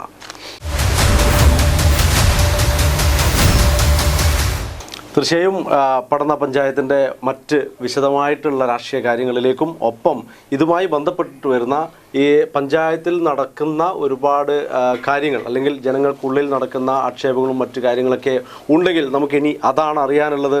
യഥാർത്ഥത്തിൽ പഠന പഞ്ചായത്തിൽ UDF-ൽ 3-ാം വാർഡിലും 13-ാം വാർഡിലും 2-ാം വാർഡിലും യഥാർത്ഥത്തിൽ നേരത്തെ തന്നെ കോൺഗ്രസിൻ്റെ സിറ്റിംഗ് സീറ്റായിട്ടാണ് ഉണ്ടായിരുന്നത്. നിലവിലെന്നാൽ ഇപ്പോൾ അത് അവിടെ 2 വാർഡിൽ വിമത സ്ഥാനാർത്ഥി ഉണ്ടെന്ന് പറഞ്ഞാൽ അത് ഏതെങ്കിലും തരത്തിൽ LDF-ന് ഗുണം ചെയ്യാനുള്ള സാധ്യതയുണ്ടോ? 2-ാം വാർഡിനകത്ത് നമ്മുടെ സ്ഥാനാർത്ഥി ആ പ്രദേശത്തുള്ള ഒരു ആശാവർക്കർ കൂടിയായിട്ടുള്ള TV സുകേഷ് ചേച്ചിയാണ്. ആ പ്രദേശത്തെ എല്ലാ വീടുകളുമായി നല്ല ബന്ധം, എല്ലാ മനുഷ്യരുമായി നല്ല ബന്ധമുള്ള ഒരാളാണ്. സ്വാഭാവികമായും UDF-ന് വലിയ ആധിപത്യമുള്ള ഒരു വാർഡാണ്. നമുക്ക് ഒരു പിന്നെ പ്രതീക്ഷ വെച്ച് പുലർത്താനില്ലാത്ത ഒരു വാർഡാണ്. പക്ഷെ ഇപ്പോ ഒന്ന് സ്ഥാനാർത്ഥിയുടെ ഒരു മേന്മ, അങ്ങനെ ഒരു സമൂഹത്തിനകത്ത് തുടർച്ചയായി ഇടപെടുന്ന ഒരു വ്യക്തി എന്നുള്ള നിലയിൽ, പിന്നെ അത് കൂടാതെ പിന്നെ UDF-നകത്ത് തന്നെ വലിയ തോതിലുള്ള വിഷയം വരികയും കൂടി ചെയ്തതോടുകൂടി നമുക്ക് ഒരു മേൽക്കൈയുണ്ട്. നിലവിൽ പ്രചരണ രംഗത്ത് തന്നെ ഒരു മേൽക്കൈയുണ്ട്. അത് കോൺഗ്രസിന്റെ സിറ്റിംഗ് സീറ്റ് ആയിരുന്നില്ലേ നിലവിൽ? അവിടെ ഏണി ചിഹ്നത്തിലാണോ സിറ്റിംഗ് സീറ്റ് ആയിരുന്നില്ല 2-ാം വാർഡ്. മുസ്ലിം ലീഗിലെ മുസ്താഖ് ജയിച്ച സീറ്റായിരുന്നു. ഞാൻ നേരത്തെ സൂചിപ്പിച്ചതുപോലെ 10ാം വാർഡും 12ാം വാർഡുമായിരുന്നു കോൺഗ്രസിന്റെ. വൈസ് പ്രസിഡന്റ് ആയിരുന്ന ബുഷ്ര, അതുപോലെ തന്നെ സ്റ്റാൻഡിംഗ് കമ്മിറ്റി ചെയർമാനായ അനിൽകുമാർ മാസ്റ്റർ 10ാം വാർഡിലും മത്സരിച്ച സീറ്റായിരുന്നു കോൺഗ്രസിന്റെ സീറ്റ്. എന്നാൽ ഈ പ്രാവശ്യത്തെ സീറ്റ് വിഭജനവുമായി ബന്ധപ്പെട്ട് ചെറിയൊരു ആശയക്കുഴപ്പം വന്നപ്പോൾ അവിടെ 2 സ്ഥാനാർത്ഥികളായതാണ്. തീർച്ചയായിട്ടും ഇന്നോ നാളെയോ ആയിട്ട് ആ ആശയക്കുഴപ്പം മാറുകയും ഞങ്ങളുടെ ഒറ്റ സ്ഥാനാർത്ഥിയെ കേന്ദ്രീകരിച്ച് ഞങ്ങൾ വളരെ ശക്തമായി നിലവിൽ ഇപ്പോഴും പ്രശ്നം പരിഹരിക്കപ്പെട്ടിട്ടില്ല. UDF പരിഹരിച്ചു. ഇന്ന് വൈകുന്നേരത്തോടുകൂടി അപ്പൊ സ്ഥാനാർത്ഥി വന്നില്ല. ഇപ്പോ സ്ഥാനാർത്ഥി വന്നില്ല. 2 സ്ഥാനാർത്ഥിയുണ്ട്, 2 സ്ഥാനാർത്ഥിക്ക് ചിഹ്നമുണ്ട്. അത് നിലവിൽ റിബൽ രംഗത്തുണ്ടല്ലോ അല്ലേ? ഞാൻ ഒരു കാര്യം അടിവരയിട്ട് പറയുന്നു. ഇതിന്റെ അവസാന സമയമാകുമ്പോൾ ഒരു സ്ഥാനാർത്ഥി മാത്രമേ ഉണ്ടാവും. ആ സ്ഥാനാർത്ഥി UDFന്റെ സ്ഥാനാർത്ഥി വിജയിച്ചു കയറും. നമുക്ക് ഇന്ന് 4 ഡേറ്റ് അല്ലേ? ഇന്നത്തെ ദിവസം വെച്ച് നോക്കുകയാണെങ്കിൽ നമുക്ക് ഇനിയിപ്പം ചുരുങ്ങിയ ദിവസം കോൺഗ്രസ് UDFനെ സംബന്ധിച്ചിടത്തോളം ആ പഞ്ചായത്തിനകത്ത് യാതൊരു ആശയക്കുഴപ്പമില്ല. UDFന്റെ നേതൃത്വത്തിലുള്ള ശ്രീ PV മുഹമ്മദ് അസ്ലമിന്റെ നേതൃത്വത്തിലുള്ള പഞ്ചായത്ത് ഭരണസമിതി വളരെ നല്ല എല്ലാ വിഭാഗം ആളുകളെയും ചേർത്തി നിർത്തിക്കൊണ്ട് വളരെ നല്ല വികസന പ്രവർത്തനങ്ങൾ നടത്തിപ്പോയ ഒരു പഞ്ചായത്ത് എന്നുള്ള അല്ലെങ്കിൽ പഞ്ചായത്ത് ഭരണസമിതി എന്നുള്ള നിലയിൽ തീർച്ചയായും ജനങ്ങൾ വളരെ ആശയോടെയാണ് നമ്മുടെ നോക്കിക്കാണുന്നത്. അശാസ്ത്രീയമായ വാർഡ് വിഭജനം നടത്തിക്കൊണ്ട് ഈ ഭരണത്തിന്റെ സ്വാധീനം ഉപയോഗിച്ചുകൊണ്ട് അശാസ്ത്രീയമായ വാർഡ് വിഭജനം നടത്തി ഭരണം പിടിച്ചെടുക്കാമെന്ന് വിചാരിക്കുന്നവർക്ക് തെറ്റുപറ്റും എന്നുള്ള കാര്യത്തിൽ യാതൊരു സംശയമില്ല. കാരണം നമ്മുടെ സംസ്ഥാന ഗവൺമെന്റിന്റെ അടുത്ത കാലത്ത് വന്ന എല്ലാ വികസന പ്രവർത്തനം മാത്രമല്ല എല്ലാ സംഭവ വികാസങ്ങളുടെയും അടിസ്ഥാനത്തിൽ കേരളത്തിനകത്ത് ശക്തമായ UDFന്റെ ഒരു തിരിച്ചുവരവിന് വേണ്ടിയുള്ള ഒരു സെമി ഫൈനൽ പോരാട്ടം. ആ സെമി ഫൈനൽ പോരാട്ടത്തിൽ UDF വളരെ ശക്തമായ മുന്നേറ്റം നടത്തുമെന്നുള്ള കാര്യത്തിൽ ഞങ്ങൾക്ക് ആർക്കും സംശയമില്ല. 13ാം വാർഡിലെ UDFന്റെ പഞ്ചായത്ത് കൺവീനർ കൂടിയായിട്ടുള്ള PK താജുദ്ദീനാണ് മത്സരിക്കുന്നതെന്നാണ് മനസ്സിലാക്കുന്നത്. അപ്പോൾ അവിടെ സമീർ എന്ന് പറഞ്ഞ ഒരാളാണ് ലീഗ് സ്ഥാനാർത്ഥിയായിട്ട് അവിടെ റിബലായിട്ട് മത്സരിക്കുന്നത് തോന്നുന്നല്ലേ? LDFന്റെ സ്ഥാനാർത്ഥികളുമായി ബന്ധപ്പെട്ടുകൊണ്ടുള്ള അവർ പുറത്തിറക്കിയ വീഡിയോ എൻ്റെ കയ്യിലുണ്ട്. ഞാൻ ഇപ്പോൾ ഹാജരാക്കാൻ തയ്യാറാണ്. അതിൽ പ്രത്യേകമായിട്ട് ഇപ്പൊ സ്വതന്ത്രനായിട്ട് അവിടെ മത്സരിക്കുന്ന സമീറിന്റെ പ്രത്യേകമായിട്ടുള്ള ചിത്രവും അതേപോലെ തന്നെ അതിന്റെ സോങ്ങും ഉണ്ട്. അപ്പൊ സ്വാഭാവികമായിട്ടും ആദ്യം അവിടെ LDF ആണ് അവരെ സ്ഥാനാർത്ഥിയാക്കി കൊണ്ടുവന്നത്. മുസ്ലിം ലീഗിന്റെ ഇടയിലുള്ള അഭിപ്രായ വ്യത്യാസം വന്നപ്പോൾ കോൺഗ്രസിന്റെ സീറ്റ് കൊടുക്കരുതെന്നുള്ള രൂപത്തിലുള്ള അവിടുത്തെ ലീഗിന്റെ ആളുകൾ ഭൂരിപക്ഷം മുസ്ലിം ലീഗിന്റെ ആളുകൾ അത് 30 കൊല്ലക്കാലമായി കോൺഗ്രസ് കൈയാളുന്ന ഒരു സീറ്റാണ്. അത് ഞങ്ങൾക്ക് ഇപ്പോഴാണ് മത്സരിക്കാൻ വേണ്ടി തരണം എന്ന് പറയുമ്പോൾ സ്റ്റാറ്റസ് കോ പ്രകാരം പാടില്ല എന്ന് ജില്ലാ കമ്മിറ്റി പറയുകയും അത് കോൺഗ്രസിൽ തന്നെ അതുകൊണ്ട് ഇത് ലീഗ് എന്ത് ചെയ്തു? ഒരു പ്രതിഷേധം ഉണ്ടാക്കി. ആ പ്രതിഷേധം ഉണ്ടാക്കിയപ്പോൾ സ്വാഭാവികമായിട്ടും അവിടെ ആ പറയപ്പെട്ട എതിർക്കുന്ന വിഭാഗം ഒരു സ്ഥാനാർത്ഥിയെ കൊണ്ടുവന്നില്ല മുസ്ലിം ലീഗിൽ നിന്ന്. പകരം അവിടെ സ്വതന്ത്രനായി നേരത്തെ കൊണ്ടുവന്ന ഈ പറയുന്ന കക്ഷിയെ പിന്തുണച്ചുകൊണ്ട് ഇപ്പോൾ തന്നെ LDF സ്ഥാനാർത്ഥി അവിടെയുണ്ട്. ഞാൻ പറയുന്നു പ്രചാരണ രംഗത്ത് അതല്ലെങ്കിൽ അവരുടെ പരിപാടികൾ ഒന്നും തന്നെ ആ ഇടതുപക്ഷ സ്ഥാനാർത്ഥിയായിട്ടുള്ള അവിടെയുള്ള ചെറുപ്പക്കാരന് ഇല്ല എന്നുള്ളതാണ്. ബ്രാഞ്ച് സെക്രട്ടറി കൂടിയാണ്. ഒരു അഡ്ജസ്റ്റ്മെന്റ് ആണ് വോട്ട് ഏകീകരിക്കാൻ. LDF മത്സരിക്കുന്നില്ലേ? വിട്ടോ നിങ്ങള് കളം വിട്ടോ? ഞാൻ പറയാം. പിന്നെ 13ാം വാർഡിനകത്ത് പാർട്ടിയുടെ ലോക്കൽ കമ്മിറ്റി അംഗമായിട്ടുള്ള സഖാവ് നൗഫൽ വളരെ മുന്നേ തന്നെ തെരഞ്ഞെടുപ്പ് ഉൾപ്പെടെയുള്ള കാര്യങ്ങളുമായി ബന്ധപ്പെട്ടുകൊണ്ട് നമുക്കവിടെ 90 വോട്ടാണ്. അപ്പൊ ആദ്യഘട്ടത്തിൽ പാർട്ടി ചിഹ്നം വേണോ അല്ലെങ്കിൽ സ്വതന്ത്രനായി അവിടെ പോകണോ? ഒരു 10-30 വർഷമായിട്ട് UDFന്റെ കയ്യിലുള്ള ഒരു പ്രദേശമാണ്. അതുകൂടാതെ അവിടെ രാഷ്ട്രീയമായി തന്നെ പിന്നെ ഒരു UDFന് എതിരായിട്ട് പ്രത്യേകിച്ച് കോൺഗ്രസിനെതിരായിട്ടുള്ള ഒരു വികാരം യുവജനങ്ങൾക്കിടയിലുണ്ട്. ഈ നമ്മുടെ DCC പ്രസിഡന്റിന്റെ അനുജനാണ് അവിടെ UDFന്റെ സ്ഥാനാർത്ഥിയായി വന്നത്. ആ ഘട്ടത്തിൽ പിന്നെ നമ്മൾ പിന്നെ പാർട്ടി ചിഹ്നത്തിൽ മത്സരിച്ച് കഴിഞ്ഞാൽ നമുക്ക് ആ കോൺഗ്രസിനെതിരായിട്ടുള്ള വികാരത്തെ നമുക്ക് അനുകൂലമാക്കാൻ പറ്റില്ല എന്നുള്ള ബോധ്യത്തിന്റെ അടിസ്ഥാനത്തിൽ നൗഫലിനെ LDF സ്വതന്ത്രൻ എന്നുള്ള നിലയിൽ തെരഞ്ഞെടുപ്പിനകത്ത് 100 പോസ്റ്റർ എണ്ണം പറഞ്ഞുകൂടല്ലോ പിന്നെ പോസ്റ്ററുകൾ അടിച്ചിട്ടുണ്ട്, ബോർഡുകൾ വെച്ചിട്ടുണ്ട്, കുടുംബയോഗങ്ങൾ നടത്തിയിട്ടുണ്ട്. അതിലൊക്കെ വീഡിയോ ഫോട്ടോസ് ഞാൻ പക്ഷെ ഇവര് പ്രചരണ രംഗത്ത് ഇല്ല എന്നാണ് UDF പറയുന്നത്. അത് തെറ്റായ രീതിയിലാണ്, രാഷ്ട്രീയമായിട്ടുള്ള ഇതാണ്. നമ്മൾ നല്ല നിലയിൽ പക്ഷെ എന്താ ചെയ്തത്? അവിടെ ഞാൻ പറഞ്ഞല്ലോ രാഷ്ട്രീയമായി UDFനെതിരായിട്ടുള്ള ഒരു വലിയ വികാരം വരുമ്പോൾ ലീഗിന്റെ അതായത് പിന്നെ UDFന്റെ പഞ്ചായത്ത് കൺവീനറായിട്ടുള്ള PK താജുദ്ദീനെതിരെ പിന്നെ ഏണി ചിഹ്നത്തിൽ നോമിനേഷൻ കൊടുത്ത് ബോർഡാക്കിയതാരാണ്? മുത്തലീബ് മുത്തലീബ് അല്ലേ നമ്മുടെ പിന്നെ പഞ്ചായത്ത് ലീഗിന്റെ സമാരാധന നേതാവ്. നമ്മുടെ പഞ്ചായത്തിനകത്ത് ഏറ്റവും ഉയർന്ന എല്ലാ പാർട്ടിയുടെയും ഉയർന്ന നേതൃത്വം എന്നുള്ള നിലയിലേക്ക് വരുമ്പോഴുള്ള എണ്ണാവുന്ന CPM നേതാക്കൾ, ലീഗ് നേതാക്കൾ, കോൺഗ്രസ് നേതാക്കൾ ഉണ്ടല്ലോ. അതിനകത്ത് നമ്മളെല്ലാം ആദരിക്കുന്ന മുത്തലീബ്ചയാണ് അവിടെ ലീഗിന് സ്ഥാനാർത്ഥിയായിട്ട് വരുന്നത്. കാരണം അവിടെ യുവാക്കളെ ആ യുവാക്കളുടെ മുന്നിൽ നിൽക്കുക, ചാമ്പ്യൻ ആവാൻ ശ്രമിക്കുക എന്നുള്ള നിലയിലേക്കാണ് വന്നത്. അപ്പോ അവസാന നിമിഷം, കാരണം വേറെ റിബൽ വരാൻ വേണ്ടി പാടില്ല എന്നുള്ള ഒരു ഉദ്ദേശമായിരുന്നു. അവസാന നോമിനേഷൻ പിൻവലിക്കേണ്ടെന്ന ദിവസം 5 മണിയാകുമ്പോൾ മുത്തലീബ്ച നോമിനേഷൻ പിൻവലിച്ചു. സ്വാഭാവികമായി യുവാക്കൾ അതിനെതിരായിട്ടുള്ള വലിയ വികാരം അവർക്കിടയിൽ ഉണ്ടായി. അതിനെയാണ് പിന്നെ ആ രീതിയിലേക്ക് അവിടെ ഒരു പോരാട്ടം വന്നത്. അതിന്റെ ആ ഒരു ഇതിനിടയിൽ നമ്മളോടൊപ്പം നിന്ന് നമുക്ക് അനുകൂലമാകുമെന്ന് കരുതിയ കുറെ ആൾക്കാർ പിന്നെ ഇപ്പോ സമീർ വന്നപ്പോ സമീറിന്റെ കൂടെ പോയിട്ടുണ്ടാവുമല്ലോ. പക്ഷെ നമ്മുടെ ഈ വിഷയങ്ങളൊക്കെ രാഷ്ട്രീയമായി തന്നെ പ്രചരിപ്പിക്കാൻ വേണ്ടി അതെങ്ങനെ സമീറിന്റെ കൂടെ പോകുന്നത്? നമ്മളുടെ കൂടെയുള്ള ആൾക്കാർ നമ്മളുടെ കൂടെയല്ല, റിബൽ മെന്റാലിറ്റി ഉണ്ടായിരുന്നവർ, UDFന്റെ എതിരായിട്ട് ഉണ്ടായിരുന്നവർ. അപ്പൊ അവരെ പിന്നെ ആദ്യം അവരെ എല്ലാം തന്നെ കൺസോൾട്ടേറ്റ് ചെയ്യാൻ വേണ്ടി മുത്തലീബ്ചയെ തന്നെ നോമിനേഷൻ കൊടുപ്പിക്കുന്ന ഒരു അവസ്ഥ വന്നു.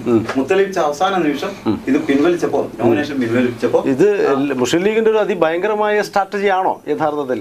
അതുകൊണ്ടാണോ യൂത്ത് ലീഗിനെതിരെ പ്രതിഷേധിക്കാൻ 14 സീറ്റിൽ UDF ധാരണയാവുകയും 2 കൂട്ടരും പ്രത്യേകമായിട്ട് നോമിനേഷൻ കൊടുക്കാനും തീരുമാനിച്ചു. 2 സീറ്റ് പെൻഡിങ് വെച്ചു. 2-ാം വാർഡ് 13-ാം വാർഡ് 2 പേര് നോമിനേഷൻ നൽകുക. അതാണ് മണ്ഡല കമ്മിറ്റിയുടെ തീരുമാനം. എന്നിട്ട് പിൻവലിക്കുന്നതിന് മുമ്പായിട്ട് ധാരണയാക്കിയിട്ട് ഒരു സ്ഥലത്ത് കോൺഗ്രസ് ആണെങ്കിൽ ഒരു സ്ഥലത്ത് മുസ്ലിം ലീഗ്, ഇങ്ങനെ ആക്കാനായിരുന്നു പരിപാടി. കോൺഗ്രസ് എന്ത് ചെയ്തെന്ന് വെച്ചാൽ ഈ പ്രശ്നം പരിഹാരമാവാതെ പ്രതിഷേധിക്കുന്ന വിഭാഗത്തിൽപ്പെട്ടവർ 3-ാം വാർഡിൽ മുസ്ലിം ലീഗിന്റെ നേരത്തെയുള്ള ധാരണക്കെതിരായിട്ട് നോമിനേഷൻ കൊടുത്തപ്പോ അത് പിൻവലിക്കുന്നതിന് വേണ്ടിയിട്ടുള്ള ഒരു കാര്യത്തിന് വേണ്ടി എന്ത് ചെയ്തു? മുത്തലീബ് എന്ന് പറയുന്ന ആൾ ആ പ്രദേശവാസിയേ അല്ല, അവിടെ ഒരു നോമിനേഷൻ കൊടുത്തു വെച്ചു. മുസ്ലിം ലീഗ് ആണെങ്കിൽ അവിടുത്തെ പ്രാദേശിക നേതൃത്വം കൊടുക്കുന്നുമില്ല. നമുക്കാണെങ്കിൽ കോൺഗ്രസിനോട് ഒരു അറ്റാക്ക് ചെയ്യുന്ന രൂപത്തിൽ വന്നാൽ അവിടെ സ്ഥാനാർത്ഥി വേണം. അപ്പൊ ആ രീതിയിൽ കൊടുക്കുകയും 3 മണിക്ക് മുമ്പായിട്ട് ചർച്ച ചെയ്തപ്പോ മുത്തലീബ് പിൻവലിച്ചു. അതേപോലെ തന്നെ 11-ാം വാർഡിൽ കോൺഗ്രസിനെതിരായി ഞങ്ങൾ നിർത്തിയ സ്ഥാനാർത്ഥി പിൻവലിച്ചു. ഇടയിൽ കോൺഗ്രസ് മുഴുവൻ സ്ഥാനാർത്ഥികളെയും പിൻവലിക്കാനുള്ള ധാരണ വന്നു എന്നാണല്ലോ കേട്ടത്. ഇപ്പം പിന്നെ സുമേഷ് സൂചിപ്പിച്ചു, കോൺഗ്രസിന്റെ സ്ഥാനാർത്ഥിക്ക് പിന്നെ അവിടെ CPM-ഉം ഈ മറ്റൊരു വിമത സ്ഥാനാർത്ഥി ഉണ്ടാക്കിയ അഡ്ജസ്റ്റ്മെന്റിന്റെ പേരിൽ വോട്ട് ചോർന്നു പോകുന്നത് ഇപ്പോഴും തന്നെ CPM-ന് ആശങ്കയുണ്ട്. അതുകൊണ്ടാണ് DCC പ്രസിഡന്റിന്റെ അനുജൻ എന്ന് പറഞ്ഞത്. DCC പ്രസിഡന്റിന്റെ അനുജനല്ല താജുദ്ദീൻ അനുജനാണെങ്കിലും കഴിഞ്ഞ 20-25 വർഷക്കാലം അവരുടെ പൊതുപ്രവർത്തന രംഗത്ത് വളരെ സജീവമായി ഉണ്ടായ ഒരു ചെറുപ്പക്കാരനാണ്. ആ ചെറുപ്പക്കാരൻ അവിടെ ഓരോ വീടിലും എല്ലാ വോട്ടർമാരും ഇദ്ദേഹത്തിന് പിന്തുണ കൊടുത്തുകൊണ്ട് മുമ്പോട്ട് വരുന്നുണ്ട്. തീർച്ചയായിട്ടും തെരഞ്ഞെടുപ്പ് കഴിയുമ്പോൾ നിങ്ങൾ എന്ത് കുൽസിത മാർഗങ്ങൾ സ്വീകരിച്ചാലും താജുദ്ദീൻ ജയിച്ചു വരുന്നതിന്റെ കാര്യത്തിൽ യാതൊരു തർക്കമില്ല. അപ്പോൾ ഇവിടെ സമീർ തോക്കും എന്നാണോ പറയുന്നത്? തീർച്ചയായിട്ടും സമീർ തോക്കും എന്നാണ് നിങ്ങൾ എല്ലാവരും പറയുന്നത്. രാഷ്ട്രീയപരമായിട്ട് അവിടെ ആസൂത്രണ സമിതിയിലടക്കം മുന്നിൽ നിൽക്കുന്ന, അതേപോലെ തന്നെ കോൺഗ്രസിന്റെ നേതൃത്വത്തിലുള്ള ബ്ലോക്കിന്റെ ഭാരവാഹിയും UDFന്റെ പഞ്ചായത്തിന്റെ കൺവീനറുമായിട്ടുള്ള താജുദ്ദീനും ഇപ്പൊ വന്നിട്ടുള്ള സ്വതന്ത്ര സ്ഥാനാർത്ഥി എന്ന് പറയുന്നത് സജീവമായിട്ടൊരു രാഷ്ട്രീയ പ്രവർത്തകനല്ല. മുസ്ലിം ലീഗിൽ സജീവമായിട്ട് എവിടെയും ഞങ്ങൾ കണ്ടിട്ടില്ല. LDFന്റെ വീഡിയോയിൽ അദ്ദേഹം ഉണ്ട്. ജനം തിരിച്ചറിഞ്ഞിട്ടുണ്ട്. LDFന്റെ വീഡിയോയിൽ സമീർ ഉണ്ടോ? LDFന്റെ ഏത് വീഡിയോയിലാണെന്ന് എനിക്കറിയില്ല. അതേപോലെ ഞാൻ പറഞ്ഞില്ലേ, അവിടെ താജുദ്ദീനെതിരായിട്ട് ആദ്യമേ നോമിനേഷൻ ആദ്യഘട്ടത്തിൽ അങ്ങനെ എന്തെങ്കിലുമൊക്കെ അവിടെ ഉണ്ടായിരുന്നു. പിന്നെ മുത്തലീബ് പോലെ ഒരു സൂപ്പർ സീനിയർ നേതാവ് പിന്നെ താജുദ്ദീനെതിരായിട്ട് നോമിനേഷൻ കൊടുത്ത വാർഡല്ലേ അത്. അപ്പൊ ആ രീതിയില് ഉണ്ടായത് LDFന്റെ ഒരു പരിപാടിക്കകത്തും LDFനുമായി ബന്ധപ്പെട്ടുള്ള ഒരു ഇതിനകത്തും നമ്മള് സമീറുമായിട്ട് യാതൊരു കോണ്ടാക്ട് സുമേഷ് പറയുന്നതിന് മുത്തലീബ് നോമിനേഷൻ കൊടുത്തതും അടുത്ത റബ്ബർ സ്ഥാനാർത്ഥി വെക്കുന്നതും രണ്ട് വിഷയമാണ്. നേരത്തെ പ്രസിഡന്റ് സൂചിപ്പിച്ചതുപോലെ 3-ാം വാർഡിനകത്ത് കോൺഗ്രസിന്റെ ഒരു സ്ഥാനാർത്ഥി കൊടുത്തത് അത് പിൻവലിക്കുന്നതുമായി ബന്ധപ്പെട്ടിട്ട് മാത്രമാണെന്ന് പറഞ്ഞു.